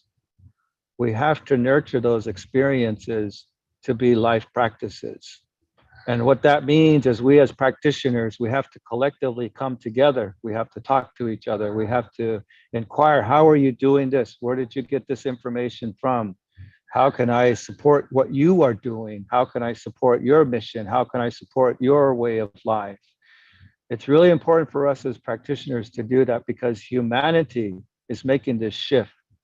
And it's requiring us practitioners to step up to the plate and not look at ourselves as in isolation. Like, these are my clients, that's your clients, this is my way is better than your way. Well, I did UC Reiki, I do Holy Reiki. We can't look at it that way. We have to see and feed that beautiful spirit that humanity is asking for us right now, which is, I want a way of life. I want a way of life. I want to have a devotion to not only myself, but I want to have a devotion to my kids and to my grandkids. And I think it's really important that we have to acknowledge that. And I think in many ways, it requires us to dig deeper, to look deeper, and even it requires us to connect to our ancestral ways. It requires us as practitioners to look back and start making and amending those bridges that may have been lost between our biological relatives. And that's how I feel. That's how I see this conscientious shift happening. That's what I hear and see in the work that I do. And this calling of this new paradigm shift it's a beautiful calling. And I'm really glad that I'm part of this. I'm glad that I'm one of many practitioners out there who are taking a conscious effort to really be a part of this energy wave, this beautiful light that's coming onto this planet. It's really beautiful to be a part of that. And I really value and advocate the work that's being done with SoulSearch, because that's exactly what they do. They bring practitioners together, they highlight their talents, they highlight the medicine that they offer, and they also create collaborations. Collaborations are really, really important. If I can see my medicine in the medicine that you're providing, that is transition. That's a paradigm shift. If I can see your medicine in my medicine, that's a paradigm shift. That's answering the call. And so that's kind of how I think about it. That's my prayer. You know, that's my prayer. That's the way I live my life, and that's the way I see as I work with individuals, especially practitioners in that way.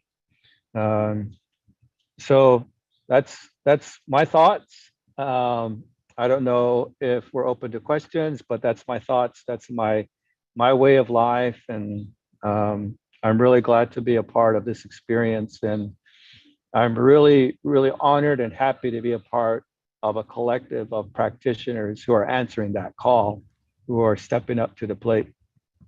So with that, I just want to say thank you. Love you, sister. Thank you for putting this together. I appreciate you. I appreciate the work that you're doing. And what you're doing is very, very important. I love you for it, and I appreciate you for it. Thank you so much, Ron, and thank you for joining us and being here and taking time away from your retreat to be here with all of us and really being a part of the Soul Search family and really having this message for all of us to be coming together, you know, practitioners, seekers, and really coming together to share our modalities, share our different ways so that we can, you know, find what our individual ways are and what our ways are together in community. And so thank you for sharing your wisdom. Yeah. Thank you very much. It's an honor to meet you, sir. And thank you for your commitment and that very important message about ancestry and honoring our ancestry and honoring teachers that are connected to their ancestry. That's really powerful. And again, like all of the wonderful people you're meeting, you can find Ron Interpreter. And I love it's BZ Zoni, Beauty Within. And thank you for helping us to all find the beauty within. And again, you can find him on SoulSearch. And Ron, do you do individual private coaching or just group workshops at this time?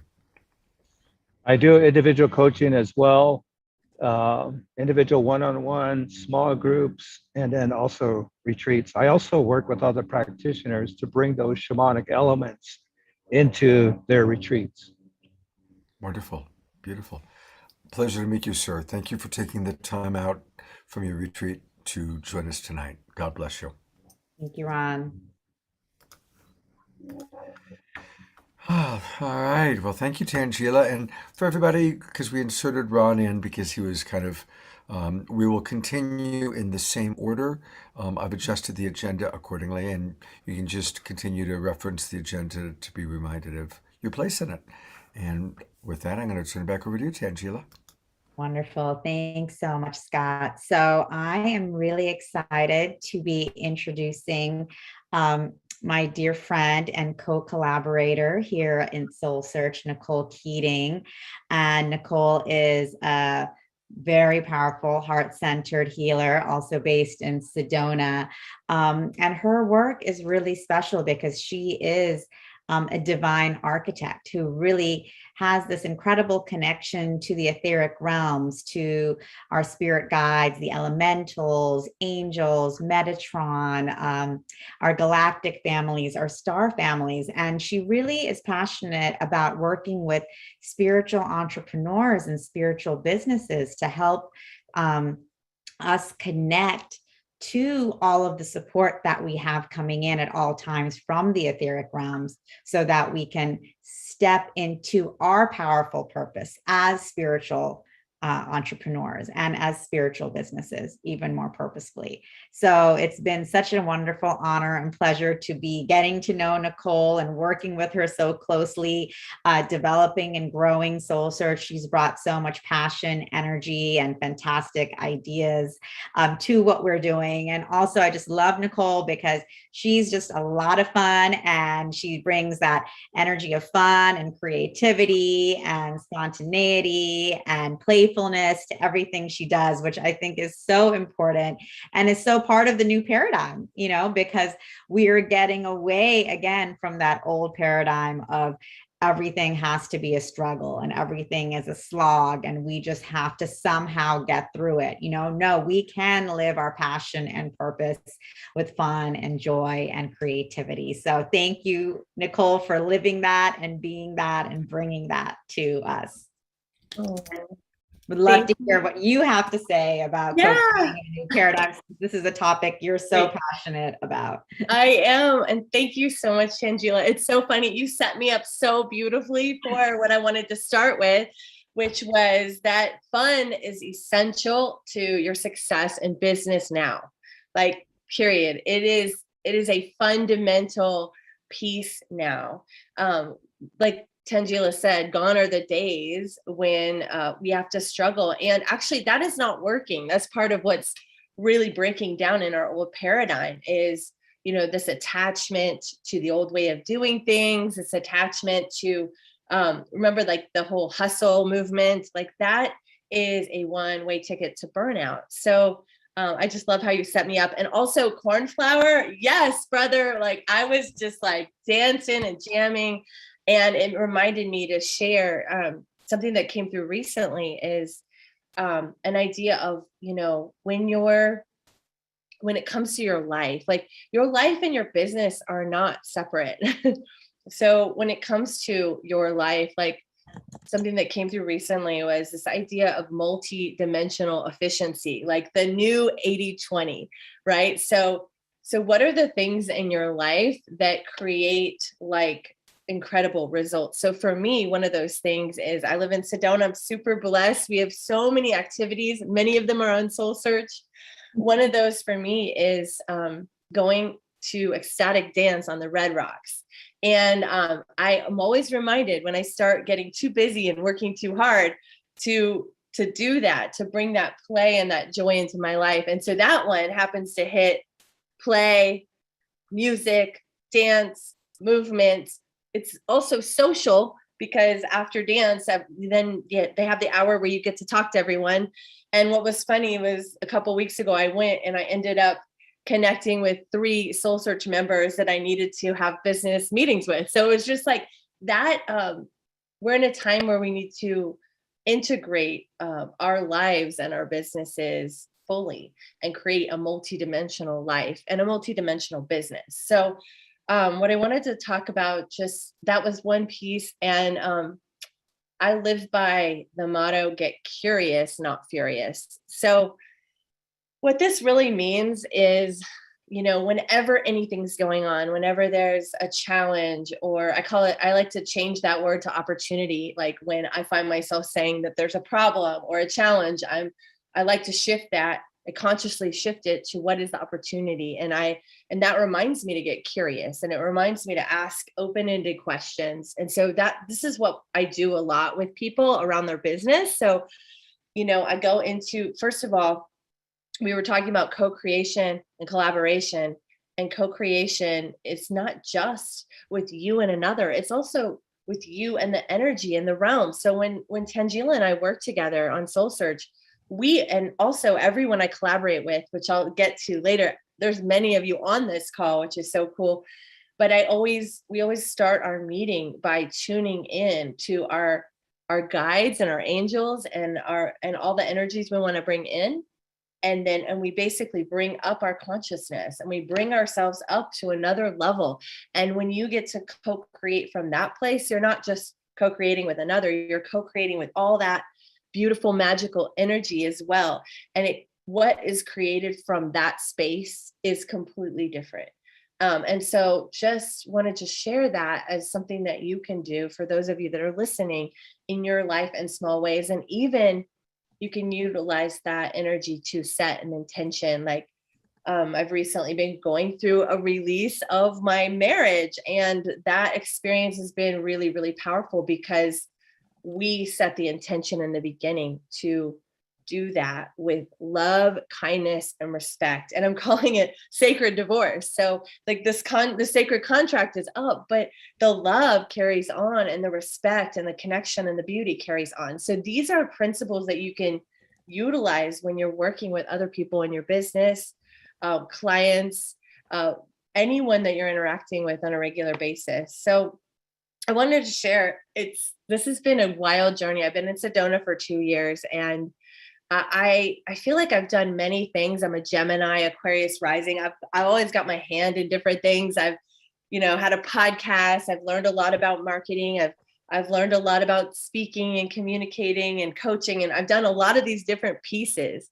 And all of a sudden, over the last year or two, Spirit has brought this into such a clear and sacred focus, is that all of the things I was doing were creating these little mini skill sets towards mastery of in this time. So what I wanted to share around, like, as thought leaders, as creators, as conscious business people, gone is the time, gone is the paradigm of the guru, of the hustle. And now is the time of all of us standing in our mastery together, sharing, highlighting one another, supporting one another, co-creating. There's no such thing as lack. Like when we give to another, when we give somebody an opportunity to speak on our stage, when we give somebody a chance to shine in our workshop or our retreat, it's not a zero-sum game anymore. Like 1 + 1 = 1,000. Like it's so much. What's created is so much more than what the ego has us believe. That the ego is what's dissolving, and the ego needs to dissolve in our businesses as well. So, and Tanjila has been amazing for this, because how we actually came together was wild. I came to her because I wanted to learn about the Platinum program, because I thought what she was doing was so cool, and I felt such a magnetic attraction to her energy and her fire and her power. And I didn't really even know exactly what SoulSearch was, but I had this draw, like, I need to learn more about this. And what I think is so beautiful about you, Tanjila, and SoulSearch is that you've really taught me this on a whole new level, which is, you recognized in me as we started talking about SoulSearch, and then I started asking my curiosity process, started asking you questions, and started going into the inquiry of your business and what you were creating. And through that process, you were like, what do you do? And we discovered that my skill set matched perfectly with what your needs were for SoulSearch. And then thus, the Platinum Mastermind was born, which we are literally in a launch of, and everyone from SoulSearch on here is part of that group, and we're co-creating in such a massive way. And so what I really noticed and want to praise about you is that you literally gave this role with trust. I feel like you recognize talent. And so this is important for all of us in our businesses. We must be willing to step aside of the ego and recognize the connection, the offering, the skills, the gifts that others have, and how those can amplify and magnify everything we're doing.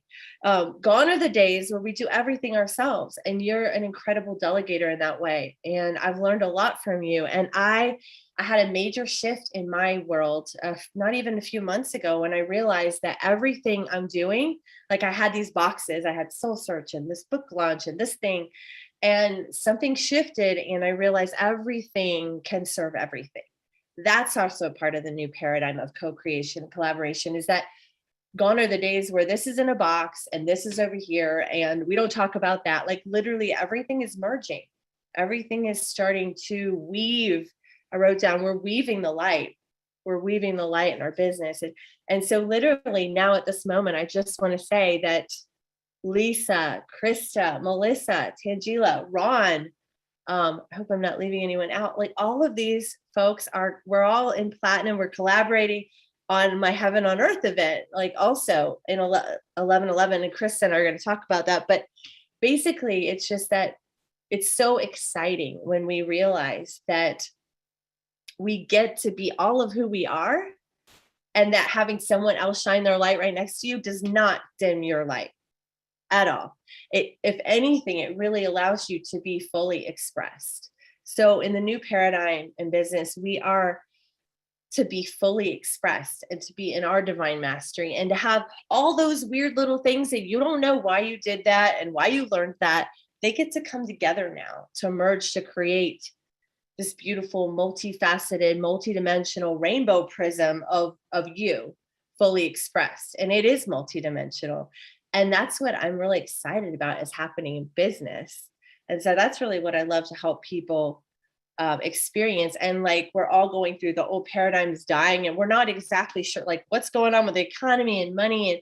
And what's really beautiful is SoulSearch has built, and Tanjila, we are building this bridge, this heart bridge. That what I really realized recently was that this is so much more than I thought initially. And it's really a grid of light, like each person and their gifts and SoulSearch, like they're like plugging, like Tanjila's created the motherboard, And like, we're all plugging in our light to the motherboard. Remember like light brights, right? It's just like this beautiful tapestry. And now what's really cool about Soul Search is that I've learned so much about other people's gifts and practitioners that, you know, I'm inviting them to take part and be part of my things. And they're inviting me to be part of their things. And there's just like this incredible conscious co-creative environment happening. And it's something that I don't think we were ready for a while ago, but now is the time. And it's just so apparent by the success of it and by who is saying yes, who's joining this journey. And I really believe that this is the like one of the epicenters of the new paradigm in business. So I'm just super excited to be alive and be on the planet right now, being part of this and being part of building this. And I also feel like, you know, gone are the days where we have to be out of alignment in order to succeed. It's actually the opposite now. We must be in full alignment to succeed and to be fully expressed. It's a lot of things are coming to the light of what we thought was true. They were there's a lot of inversions that have been coming to the light, and we get to recognize that, and we get to flip them right side up. The multidimensional crystal of who we are and who we get to be, we get to look at it differently, and it's ever changing and ever growing. So this is one of the most incredible times to be alive, and the fact that we all get to be here for the beginning of Soul Search as it like launches like a rocket ship is just pretty amazing. Nicole, your excitement and enthusiasm is awesome. Absolutely awesome. And we're gonna get a chance to have more with Nicole. She's gonna be back tomorrow for our Sacred Sunday show. A reminder that you can again go to Soul Search and learn much more about what she's doing. Definitely make sure you enter your name and get her information, read about her. And this woman has a lot to offer, as you can tell. She's got tremendous enthusiasm and energy.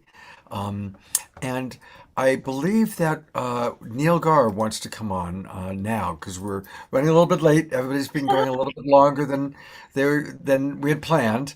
Sorry. So, Neil, go ahead and turn your camera back on. And we're going to take a little break for Neil to do a little more spoken word. And then Nicole and Tanjila are going to introduce somebody very special, Krista. Well, So, actually, Neil- let's go ahead and introduce Krista because Neil is now in a taxi. So- Oh, okay. It's one of those So- nights. Exactly. I'll just let him know, no problem. So, but I just want to say, Nicole, thank you so much. That was awesome. And I think everyone can see like the incredible energy and excitement and enthusiasm Nicole is bringing to all of us. And what I love about like this program is like we're just seeing what this new paradigm means in terms of partnership, in terms of community, in terms of relationships, in terms of reconnecting with our ancestral traditions, and of course also in business and entrepreneurship and what we do and how we show up in the world as entrepreneurs, as business people, as practitioners. And I just think, Nicole, your message is so beautiful because really, we are now in this new paradigm where we really are walking the walk when we say together we rise, together we come together we rise, together we're able to express ourselves, to our fullest capabilities. And as we do that with others, we can really transform the world. So I just love all of this energy everyone's creating together and love everything you had to say. So thank you, Nicole, for all that you do. And I'm really excited to, with Nicole, introduce another amazing friend, healer, practitioner, Krista Collins here. She's with us. She is a transformational guide and epigenetic health coach, providing guidance to those who are ready to align with their highest and most authentic self. Her free landing ceremony is a signature offering. a sacred opportunity to pause, observe, and shift from the past paradigm to intentionally choose a completely new way of being in the new realm. So she is really taking people forth and releasing, from these epigenetics, which I'm excited to hear Krista talk about. And Nicole also is co-creating with Krista a really exciting offering from all of us, which both of you, can definitely share with all of us today. Yeah. Well, let me introduce Krista from a little personal side. She's my dear sister. Thank you, Tanjila. And I just want to say she's another sacred collaboration partner, and we're in co-creation on our retreat offering, which is in November. It's called 1111, The Gates of Heaven. And I've actually worked with her in so many ways, so I really do understand the gift she's bringing. She has an incredible psychic channel where she gets visions, like she sees, and she can utilize that channel to help you see, and she receives information around your life and what's going on for you, maybe in your relationships or your business. She's been very helpful for me, but she's also the yin to my yang. She's somebody that I really appreciate because she helps to ground whatever it is I'm doing and polish it. She just has this incredible style, and she's such a great, she's really good at sharing things she loves and believes in. So together we work really well together, and I'm just so grateful, sister, to have you on here and have you be part of SoulSearch and Platinum. And like I was saying, when all the things that we do can serve, and we start weaving like this is new consciousness. So I love you, sister. Thank you, Nicole. Thank you, Tanjila. It's so beautiful and such an honor to be here with all of you. And Nicole, if it wasn't for you and the beautiful friendship that we've created, I wouldn't even be part of SoulSearch. So I just want to thank you for seeing SoulSearch for what it is, and how it can help all of us rise into our own light, and how Tanjila has created a platform for all of us. And so I just want to acknowledge you seeing the light in others. Thank you. Let's just take a moment to just see and feel how Tanjila and Nicole and all of us see the light in others. And I just wish to bring the calm and the peace around this movement. There's so much excitement, but what I also am feeling in such a huge way, because I've been so divinely guided in the last few weeks, and I'm just going to share from my heart right now. On May 9th, a few weeks ago, I got the vision and the message to leave Laguna Beach, California, living on the beach, leave the waves, leave the tourists, leave all the action, leave that beautiful scene, and go back to my roots, to my stomping grounds, and be near my family in the Midwest for summer. And I flew here on June 1st, releasing over 90% of my belongings. And there is such a huge, huge, huge shift in our choice as light leaders to surrender to the highest light and how we can bring our gifts forward. And it's all showing up for us in different ways. But what's so important is that we align and we listen. My word for 2022 was to listen. As I sat in bed in COVID, and I feel for you, Scott, because I know what it feels like, I received the word from Spirit, listen. And this year I'm listening more than ever. I mean, I have so many dear friends in Sedona, Nicole being my best one. Why am I not being called there right now? I'm not. I'm being called to my family, to my lineage, to my nephew, to my grandparents, all this stuff. And so we just surrender, and let's just bring the peace and the joy and the gratitude that we don't have to stress about what the next plan is. I've had friends, well, what are you going to do in the fall? You don't want to be in the winter. I'm like, no, but I don't know. I'm just here, and I'm here now. And so that's the peace and the calm we can bring to this energy and to this paradigm. And I want to call in what I am coining, or what Spirit has brought to me last summer in a meditation, is free landing. A free landing into this new realm where we consciously release the old way of doing, the grinding, the competition, all the things that we've been talking about tonight, drawing that line in the sand, having a rite of passage where we step in to the new realm where we get to be in this community, this collaboration, this beauty of not doing it alone. And I remember even 2 years ago, having friends in the Palm Desert area where I lived at the time and thinking, oh, I'm going through something, but I don't want to bug them. I don't want to bring them down.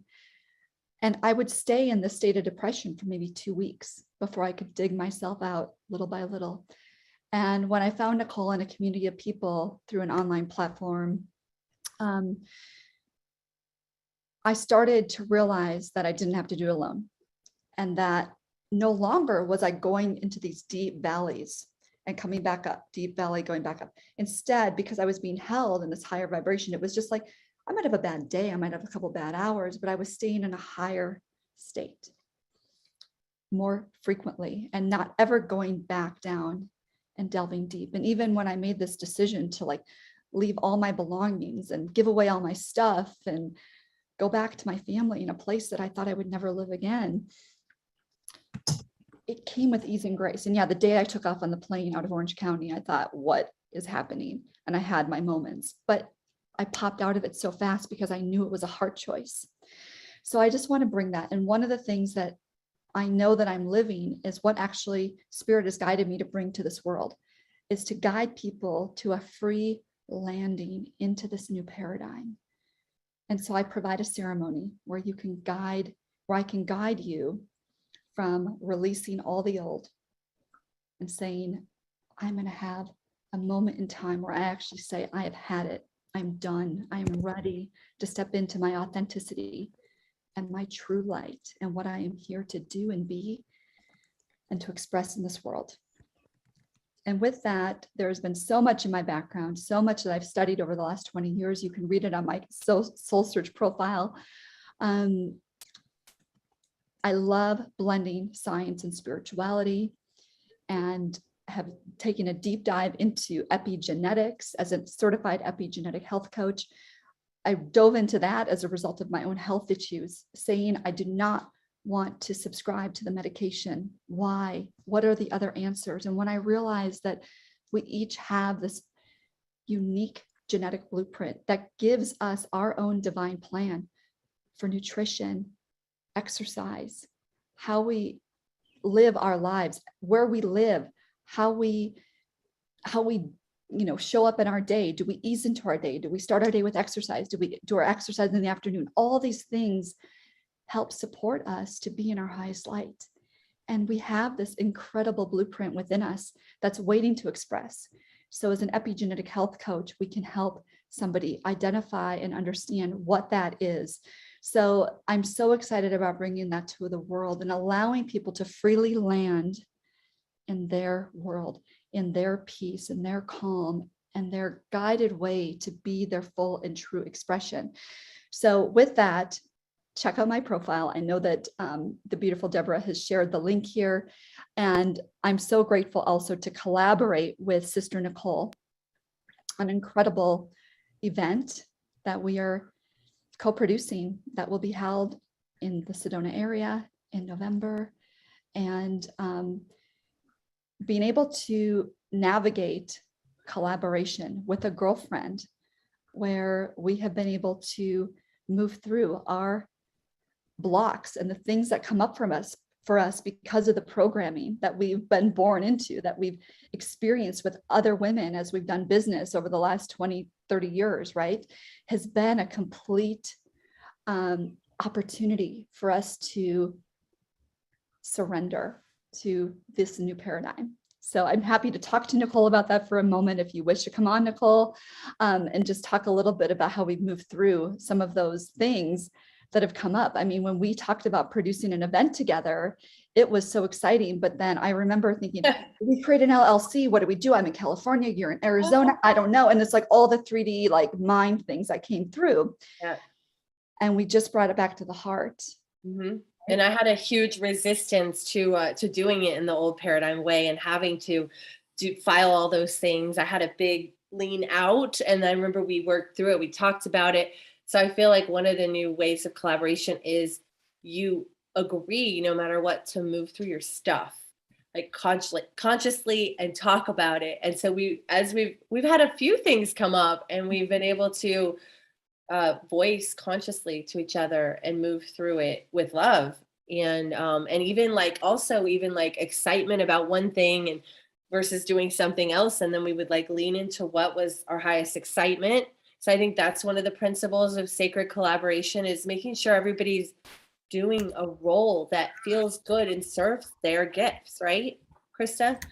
Absolutely. And I just think that we're always seeing the highest and most like expressive gifts in others as well. So we're bringing others to this as well, because it's not just about us shining our lights, but how we can support others bringing their light to the world. So yeah, it hasn't always been easy, but in the spirit of supporting others, yes. Because again, it's fabulous what you guys are doing. And Neil has a taxi cab that's been waiting for him for quite a while. So I'm actually going to cut to Neil and give him a chance to give us a little bit of spoken word. You both are fantastic. Tomorrow, Nicole, we can talk a little bit more about what you're doing with Krista. And I'm going to turn it over to Neil. Perfect. Thank you, Thank Scott. you so much, Krista and Nicole. And thanks, Neil. Thank you, guys. I'm sorry. I don't like to throw wrenches into schedules like this. But thank you so much for just letting me jump on real quick, because I do have to head out here. So I'm just going to do a quick spoken word piece. And this one's called Road to Zion.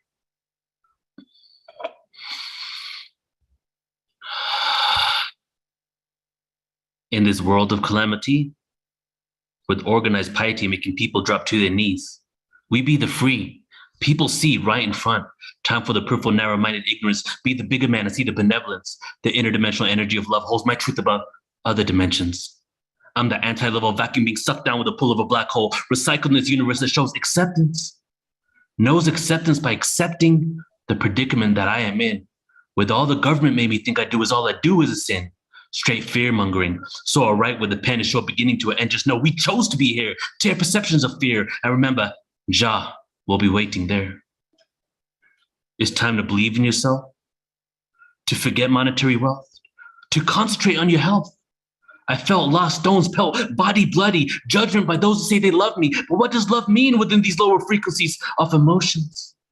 Causing mental erosions. I'm frozen in a rapidly moving time with holes in the heavens, flow of energy from realms of divine essence. These beings think that we're under the guide to receive lessons of ascension. No. The gods we show, the biblical portrayal of Jesus in pagan rituals, the deities we worship and bow, ask for forgiveness, and how can we reach the kingdom of heaven? Away from ourselves, looking externally for a personified God, indemnified soul of the old ancestry of the duality of friends and foes. Know this, the energy level will persist. The new world order doesn't matter one bit. No one world without singularity. Physical perceptions manifest realms of spirituality. No order, pure anarchy to set all of humanity in 13 different third-dimensional planetary systems free.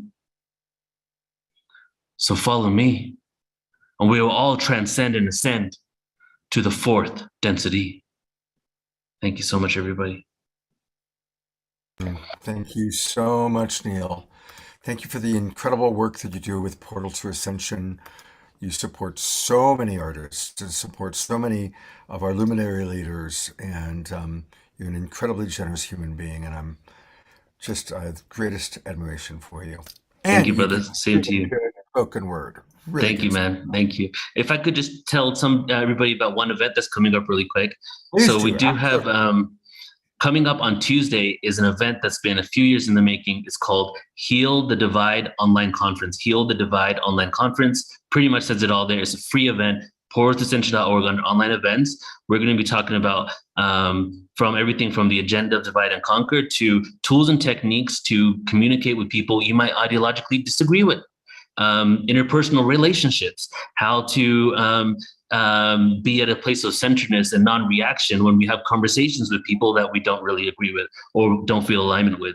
So this event is going to be really powerful. It's just nonstop, 5 hours back to back of tools and techniques on how we can heal the divide and really cultivate unity consciousness. So check that out at portaltoascension.org. Thank you so much. Beautiful. And I've pulled it up right there, Heal the Divide. And those people are some really beautiful people. I have the greatest respect for Michelle, Shofar, Joan, you, Soraya. So that's going to be powerful. Again, it is June 7th. June 7th. Great. All right. Thank you Thank you, very everyone. much. Bye. Thanks so much, Neil. Awesome having you on board, and thanks for making the time. So awesome. Thanks. And since we did come in, and just real quickly, for anybody who's wanting more information on the 11/11 event, you can certainly join us tomorrow morning. Nicole will be back with us. She can talk more about it, or you can find it on this website. Debbie's putting it into the chat box. It's sourcitarian.com. And what you can do is just go in there, put in your name and your email address so that you can get details as details come along.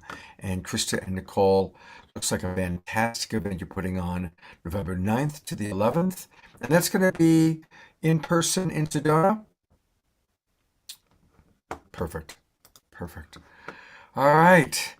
Tanjila, I think it's time for some Jaya Lakshmi. Yes, exactly. Very exciting to have Jai Lakshmi back on again. So thanks, Jai Lakshmi. And we're asking her to turn her camera on. There she is. Okay. Thank you, Jai Lakshmi. Is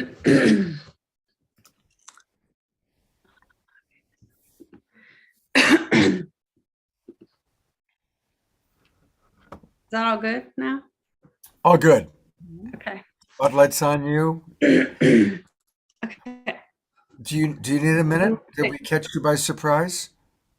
No, I was just doing little things around the house. I was listening, but I was just doing some things. So I was here. Yeah.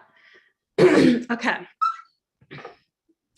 I don't know. I was trying to figure out which song to sing, but I keep coming back to this song. So this is a medicine song. Like a personal process, a deep medicine song that I feel like it came through in Sedona, actually.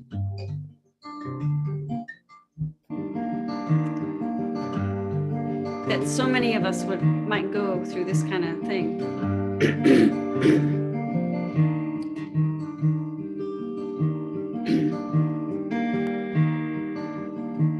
I'm free to fly where spirit will bring me now. I'm free to go where the winds of life will blow. Across the sky, spirit will show me how to spread my wings and rise up with the light. Grandmother, grandfather, creator, please hear my prayer.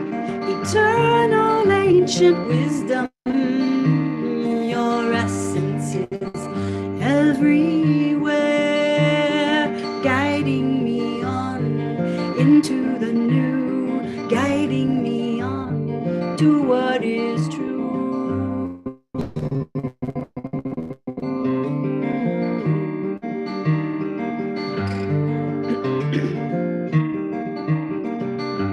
Oh, holy fire,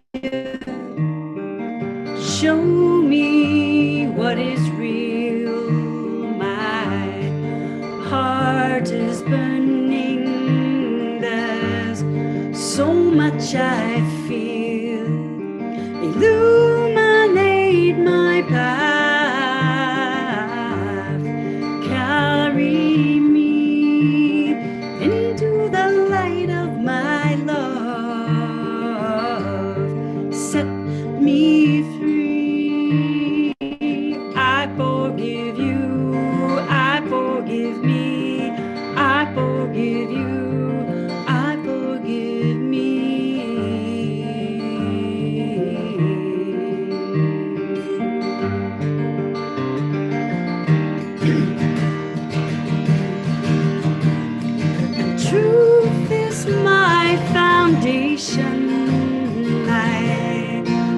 spirit song.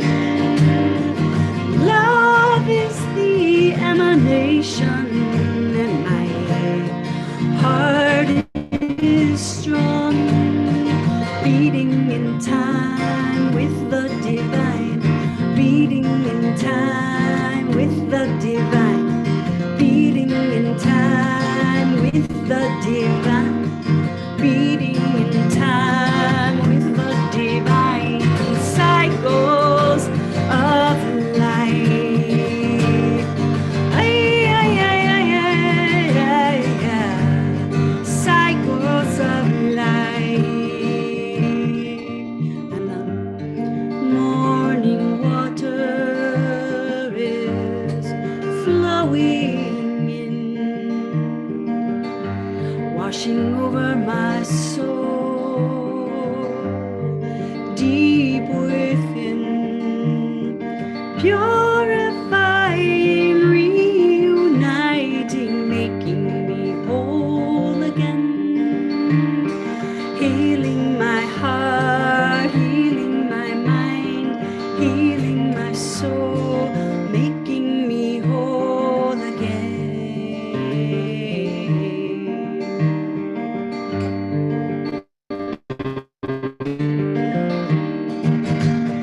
Truth is my foundation, my spirit song. Love is the emanation, and my heart is strong, beating in time with the divine, beating in time with the divine, beating in time with the divine, beating in time with the divine cycles of life. Ay, ay, ay, ay, ay, ay. Cycles of life.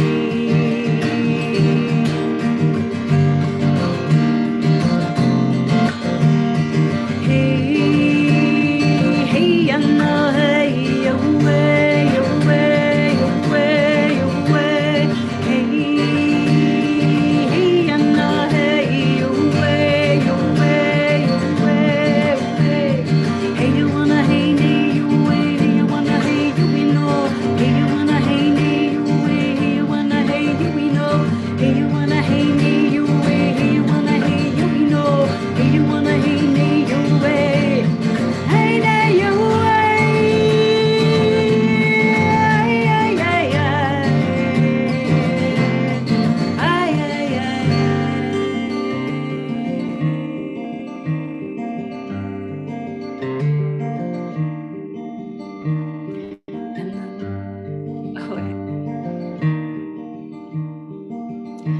and truth is my foundation, my spirit song.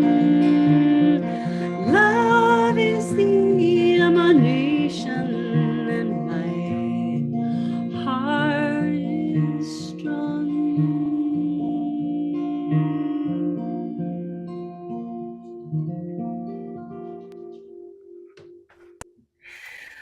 Oh. Beautiful. Just so beautiful. Oh my.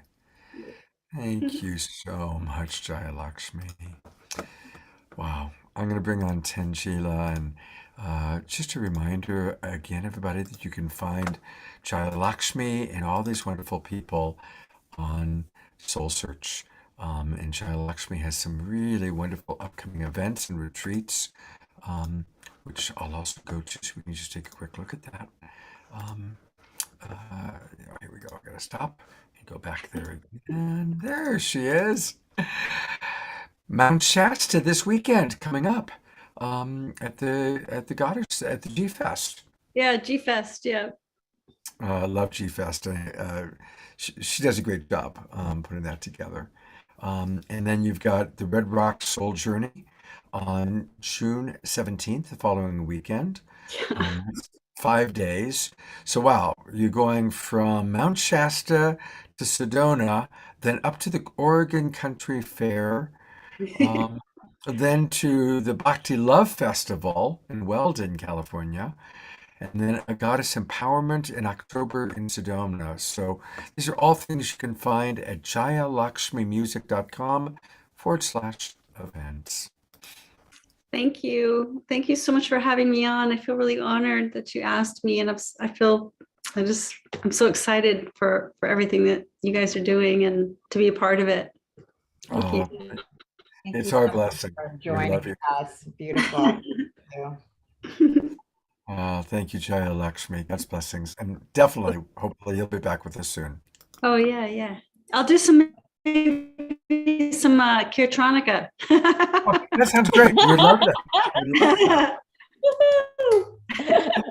But that was so beautiful. Thank you so much, Lakshmi. It was gorgeous. For your heart opening. Well, I know that Lisa is next, and I'm so grateful for her patience. Lisa, God bless you. Thank you for waiting a little bit longer than planned. I hope you and the kitty cat are both doing okay. Yeah, apparently he wants to talk about co-creation. He's my favorite co-creator. We're doing great. Thank you. Well, thank you so much for joining us, Lisa. So we'd just love to introduce Lisa McCardle. She's an incredible speaker, author, intuitive, medium, and light council channel. And she so really is here to support the awakening of consciousness of humanity and helping people to plug into the source of which they were created to awaken their fullest potential and live the magic of their most extraordinary lives. And Lisa has this incredible connection to the Light Council, which she brings forth for the community, for the world, and for individuals who want to work with her. So Lisa, thank you so much for joining us and your patience as we've been going a little bit late, but again, would love to chat with you and hear what you have to say about what we're co-creating together in the new paradigm. Thank you. Thank you so much for having me. I'm really honored, and it's been such a pleasure to take everything in over this time. I love words. I love playing with words. I love the energy and the frequency of words. So I got curious while I was observing everybody else of what is kind of the breakdown of co-creation. And so bringing us into that together, right? Into that communion, community, the commonality of you and I tied together, right? That communal ground. And Kriya being that bringing into being. And then the shun brings us into action. And so this together bringing into being and then moving through flesh and spirit into action. And so I just really loved playing with that. And a lot of what's themes that have been coming through and a lot of what I'm hearing and what I'm feeling as we're moving through this ascension process, and something I wanted to bring to the table today is just that we're letting go of so much, right? And a lot of the paradigm of doing it alone or reaching out to something or someone outside of ourselves to find that true authentic expression when you are the guru. It is all alive within us, right? That inner wisdom as it awakens, reminding us that we are connected to all things in all times in all ways. And so I was at a memorial service early this morning, and it was unfortunately the second one that I've been to this week. And so really riding through this and moving through a lot of my own very personal significant loss over this last year of letting go of everything through death and other things.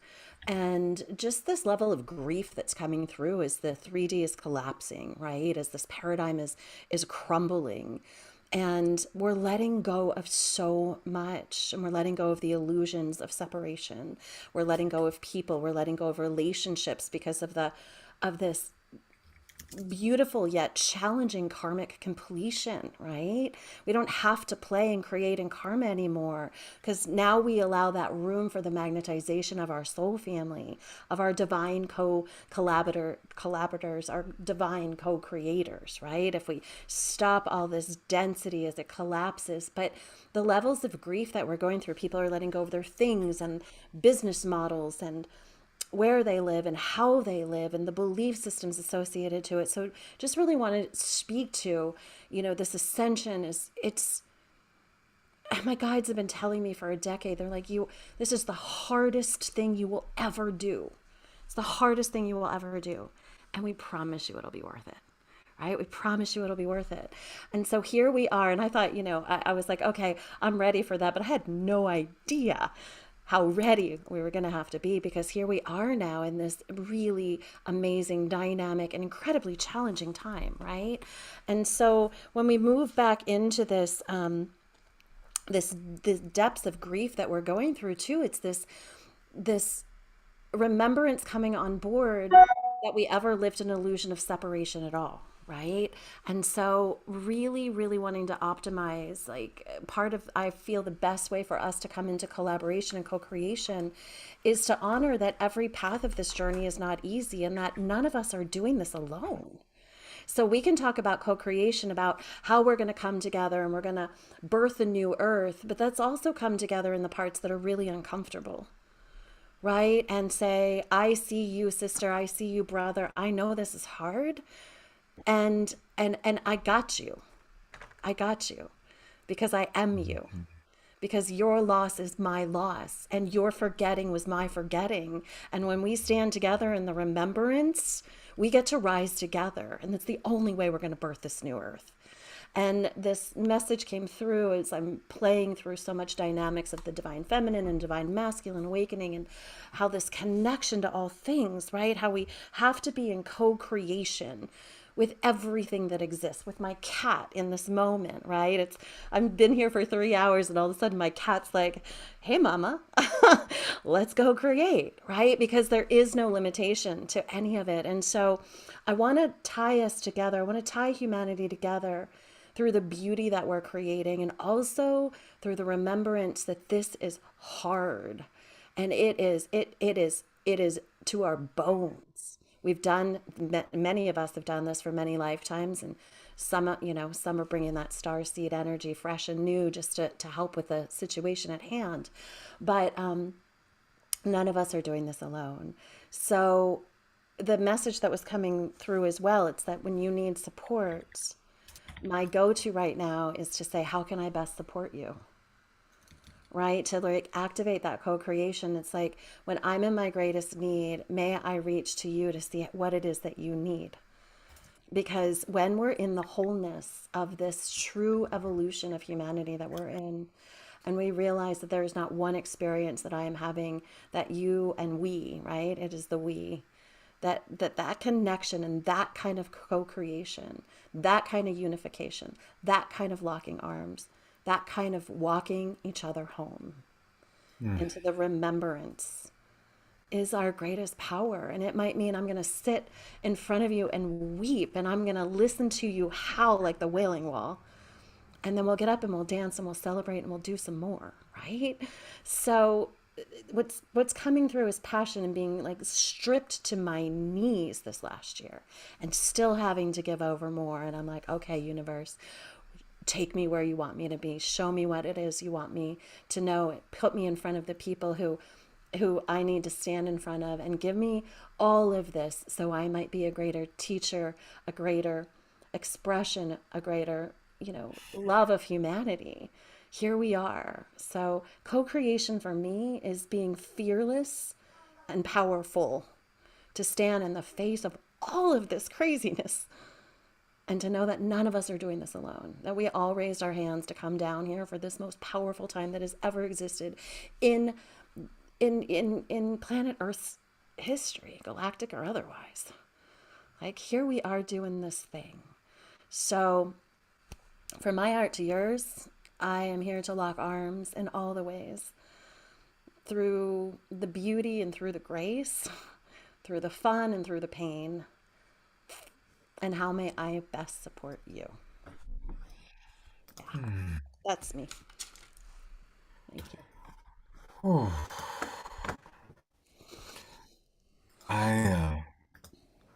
I so appreciate the beauty of your heart and your message,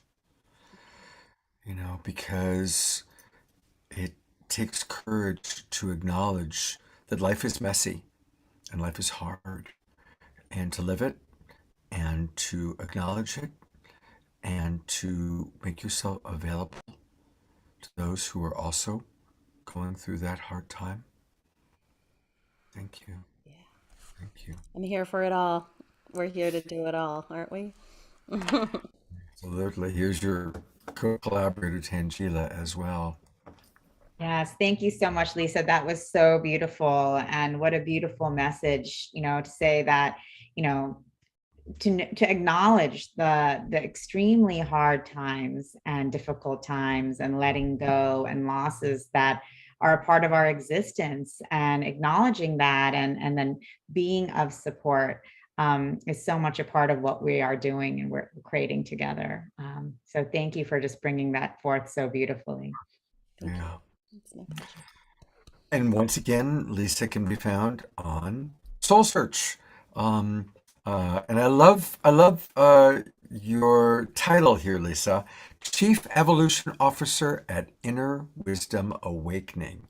Now that is a great, great title, and very, very creative and really beautiful.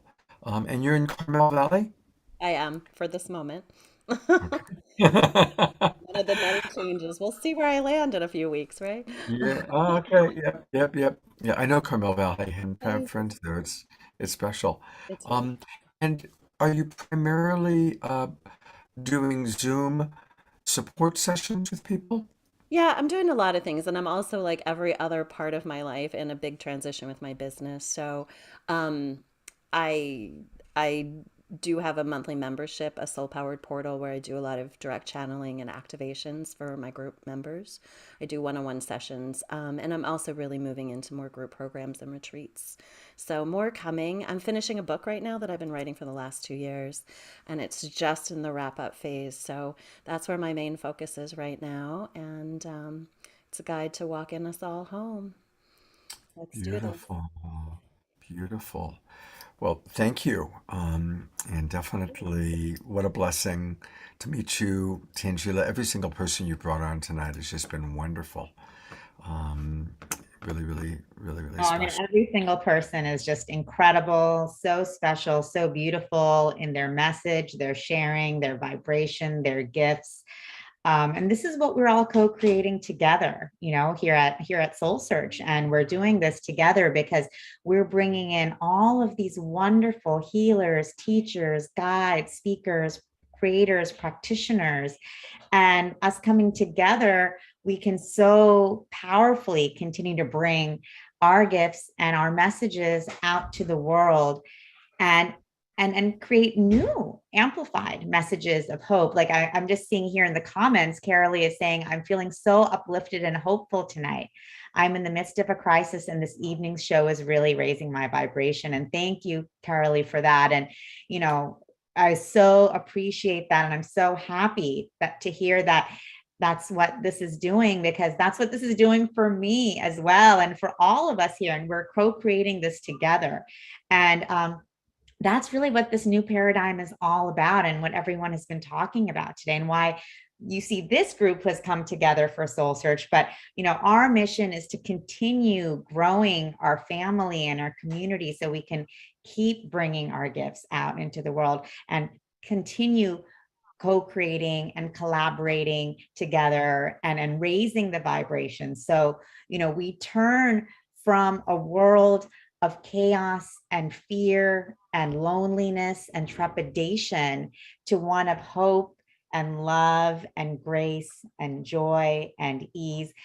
Still recognizing, the foibles and the trials of incarnation and what that means for all of us in contrast, but having a community to do that with together, totally transforms and changes everything. And everyone here is just so heart open and heart conscious. And that's what we're doing. We're just, moving from our mind into the hearts and making those heart connections. Each one of us is a ray of light. And now we're just like all connecting together around the world. So it's so beautiful. Thank you all so much. Thank you, Tanjila. It's been wonderful to collaborate with you. And there's going to be a whole lot more coming on. We're going to conclude with a cornflower song. But before we do that,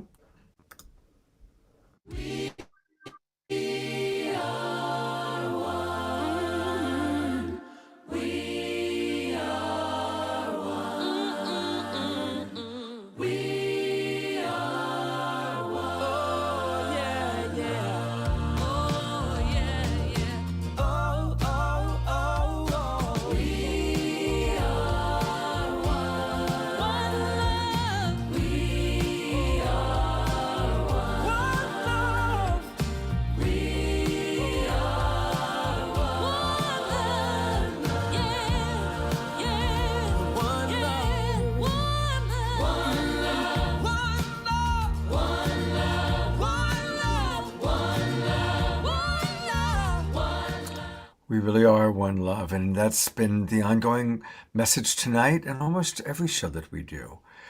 So this is the Global Peace Tribe announcements, and we've got some good ones. We are not done at all with Soul Search. It's going to continue tomorrow. And again, we're going to meet more people. Everyone you're seeing here are on this poster are part of Tanjila's crew of change makers and light workers. And tomorrow the theme, because it's the Sacred Sunday show, is Ascension in the New Paradigm. Nicole will be coming back. Suzanne Ross, you've seen her on this show before. She's great. And I get to meet Raquel Spring and Kalina for the first time. And Andrew's going to join us, and he also plays music. So please join us for the Sacred Sunday show tomorrow morning. That's at 10 o'clock Pacific time, 1 o'clock Eastern. Also want to let people know that Deborah Giusti and Ellen Steinfeld have kicked off their Making Contact series. We've been promoting it for the last month.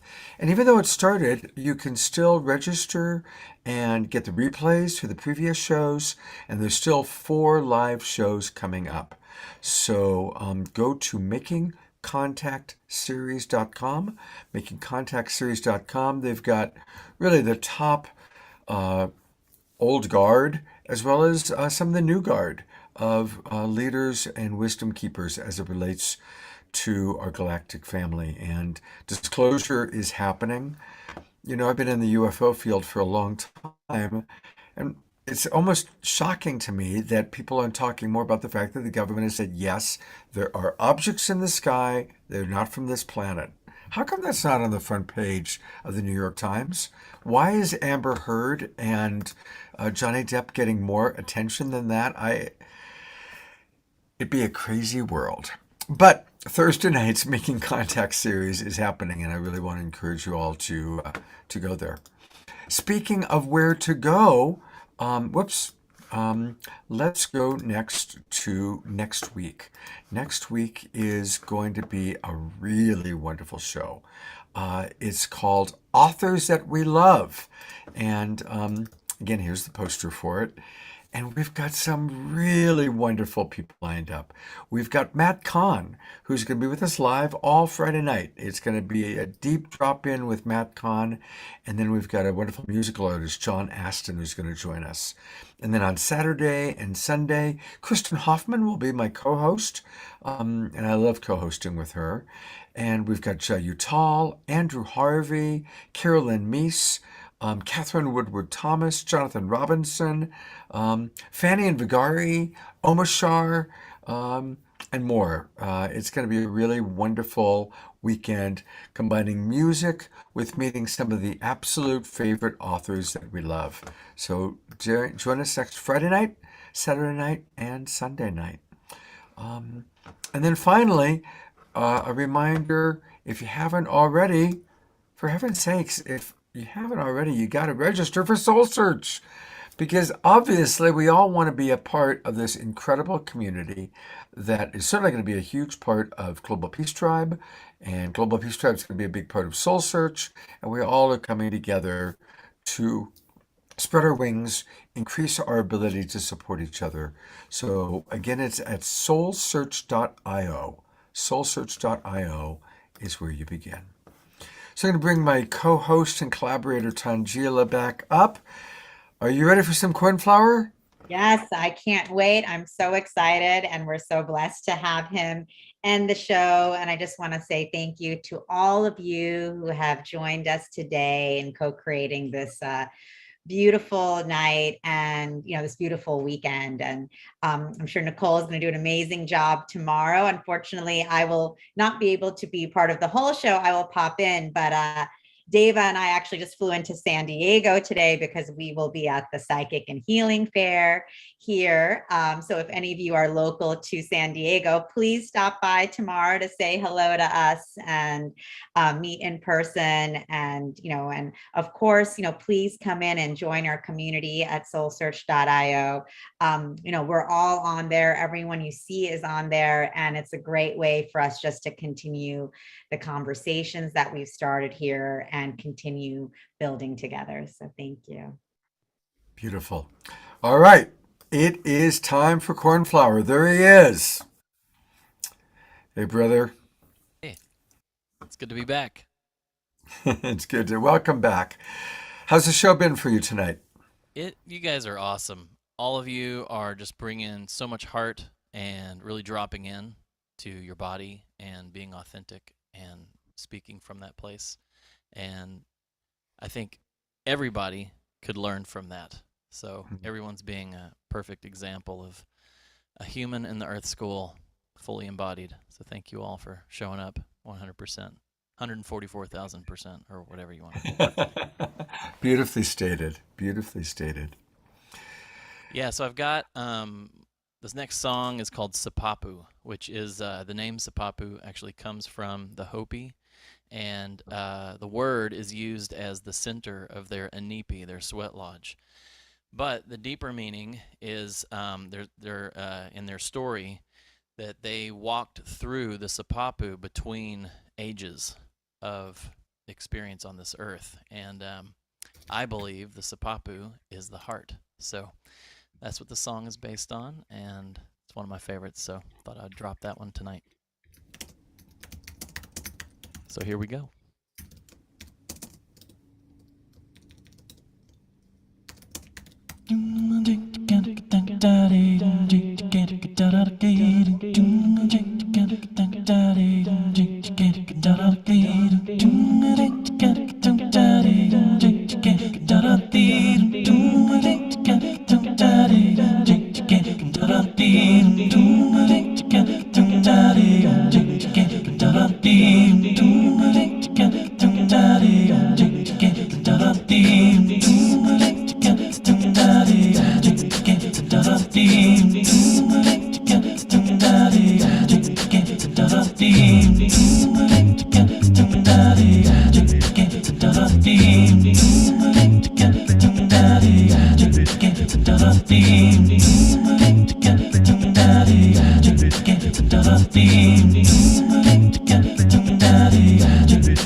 Ah, beautiful, beautiful, beautiful, beautiful.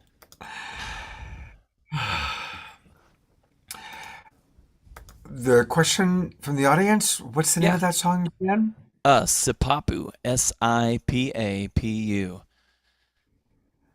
I think there's And actually a mountain, a ski resort called Mount Sipapu somewhere, like in New Mexico, or if I vaguely remember correctly. But yeah. can we find this anywhere in Cornflower Music? Yeah, you can find it on YouTube. It's not studio recording yet, but you can find it on my Flower Seeds, Bandcamp, SoundCloud, and YouTube. Sipapu. I got a couple of live. I've got hundreds of live versions of it, but not all of them are available on YouTube. And but with Flower Seeds Plus, when you sign up, you'll get access to every single time I've performed Sipapu live, and they jam out into different worlds and locations and dimensions. So each one's different, and that's what I love about getting to dance in the music of the universe. Well, everybody, a reminder, definitely go to cornflowermusic.com, join his Flower Seeds program, and put June 21st into your calendar. Let's bring in the solstice with Cornflower and Kristen Hoffman together, and they are such a dynamic duo. Came together through Global Peace Tribe, and it's going to be a very special evening. And Cornflower, thank you for blasting us off into the stratosphere. We love you. Thank you for always providing such a deep, beautiful space and container for absolute launch pad liftoff. I feel so safe and here, and then just every single one of you who are showing up in each moment to be a part of this, the support team, but then also the whole community that comes in and joins every week. Each one of you are strings in a symphony of the universe. And so when I come in and you all are all open and attentive and intentional, and you got your love vibes cranked up to 111, you know, it's so easy. It's like I'm just bouncing on a trampoline over here and sounds coming through. So thank you all for providing such a beautiful space to co-create music with. Beautiful, thank you. And you mentioned support team. I'm going to put the spotlight for a minute on Debbie Johnston, who makes all sorts of wonderful things happen. She's a wonderful support person. So thank you, Debbie. Thank you. And Omashar, who is always every show. Omashar is here, ready to jump in, play music, provide technical support. So thank you, Omashar. We love you. Thank you, brother. Cornflower, thank you, dude. I love you, mate. So great to have you on, man. Yes, and indeed. there it is. Hey, and one other thing, if you're in Salt Lake City on July 20th, I'm doing an ecstatic dance with Ecstatic Dance Salt Lake City. And then if you're in Denver on July 21st, I will be at Rhythm Sanctuary. Ava Lene, the most amazing goddess woman's been holding it down in Denver for, I think, a couple decades now, has been there every weekend putting on the Rhythm Sanctuary. So I'm very grateful to get to be a part of both of those in the summer. Fabulous, fabulous. Well, now we have a reason to go to Salt Lake City. It's a great airport. Yeah. No, it's actually a magical city. Salt Lake City's got a lot of power. It's a very magical place. I drove through there twice just in the last couple weeks, and it's one of the most stunning places to travel through, the salt flats, and just outstanding. Yeah, all right. We're on to Salt Lake City. Global Peace Tribe, off to Salt Lake City. Awesome, y'all. Love you guys. Love you too. Take care, brother. We'll see you soon. All right. Well, Tanjila, this is it for tonight. Thank you again for bringing all you wonderful friends onto the show. I'll go to gallery view for all of our, look at all these beautiful souls still with us on our panel, and all the people still in the Zoom room, and everybody still watching on Facebook, YouTube, and anybody watching the replay. And there's Alan, Dr. Future, making a quick appearance there. He does that beautiful video you see at the beginning of the show. He and his wife, partner, son created that. We have a beautiful team and a beautiful ever-growing Global Peace Tribe, and everybody is welcome. Join SoulSearch, support Global Peace Tribe, and we will support you. That's the whole point. We're all learning, and we all take turns supporting each other. And let's support Cornflower, cornflowermusic.com. Very important. Looking forward to seeing, hopefully, all of you tomorrow morning for the Sacred Sunday show. It's going to be terrific. Nicole, looking forward to collaborating with you. And have a fun time, Tanjila. And I look forward to when you pop in tomorrow. Thank you again. Take care, everybody. Thanks, Have a everyone. Thank you beautiful so evening. much. Beautiful night. Bye. Good night, everybody.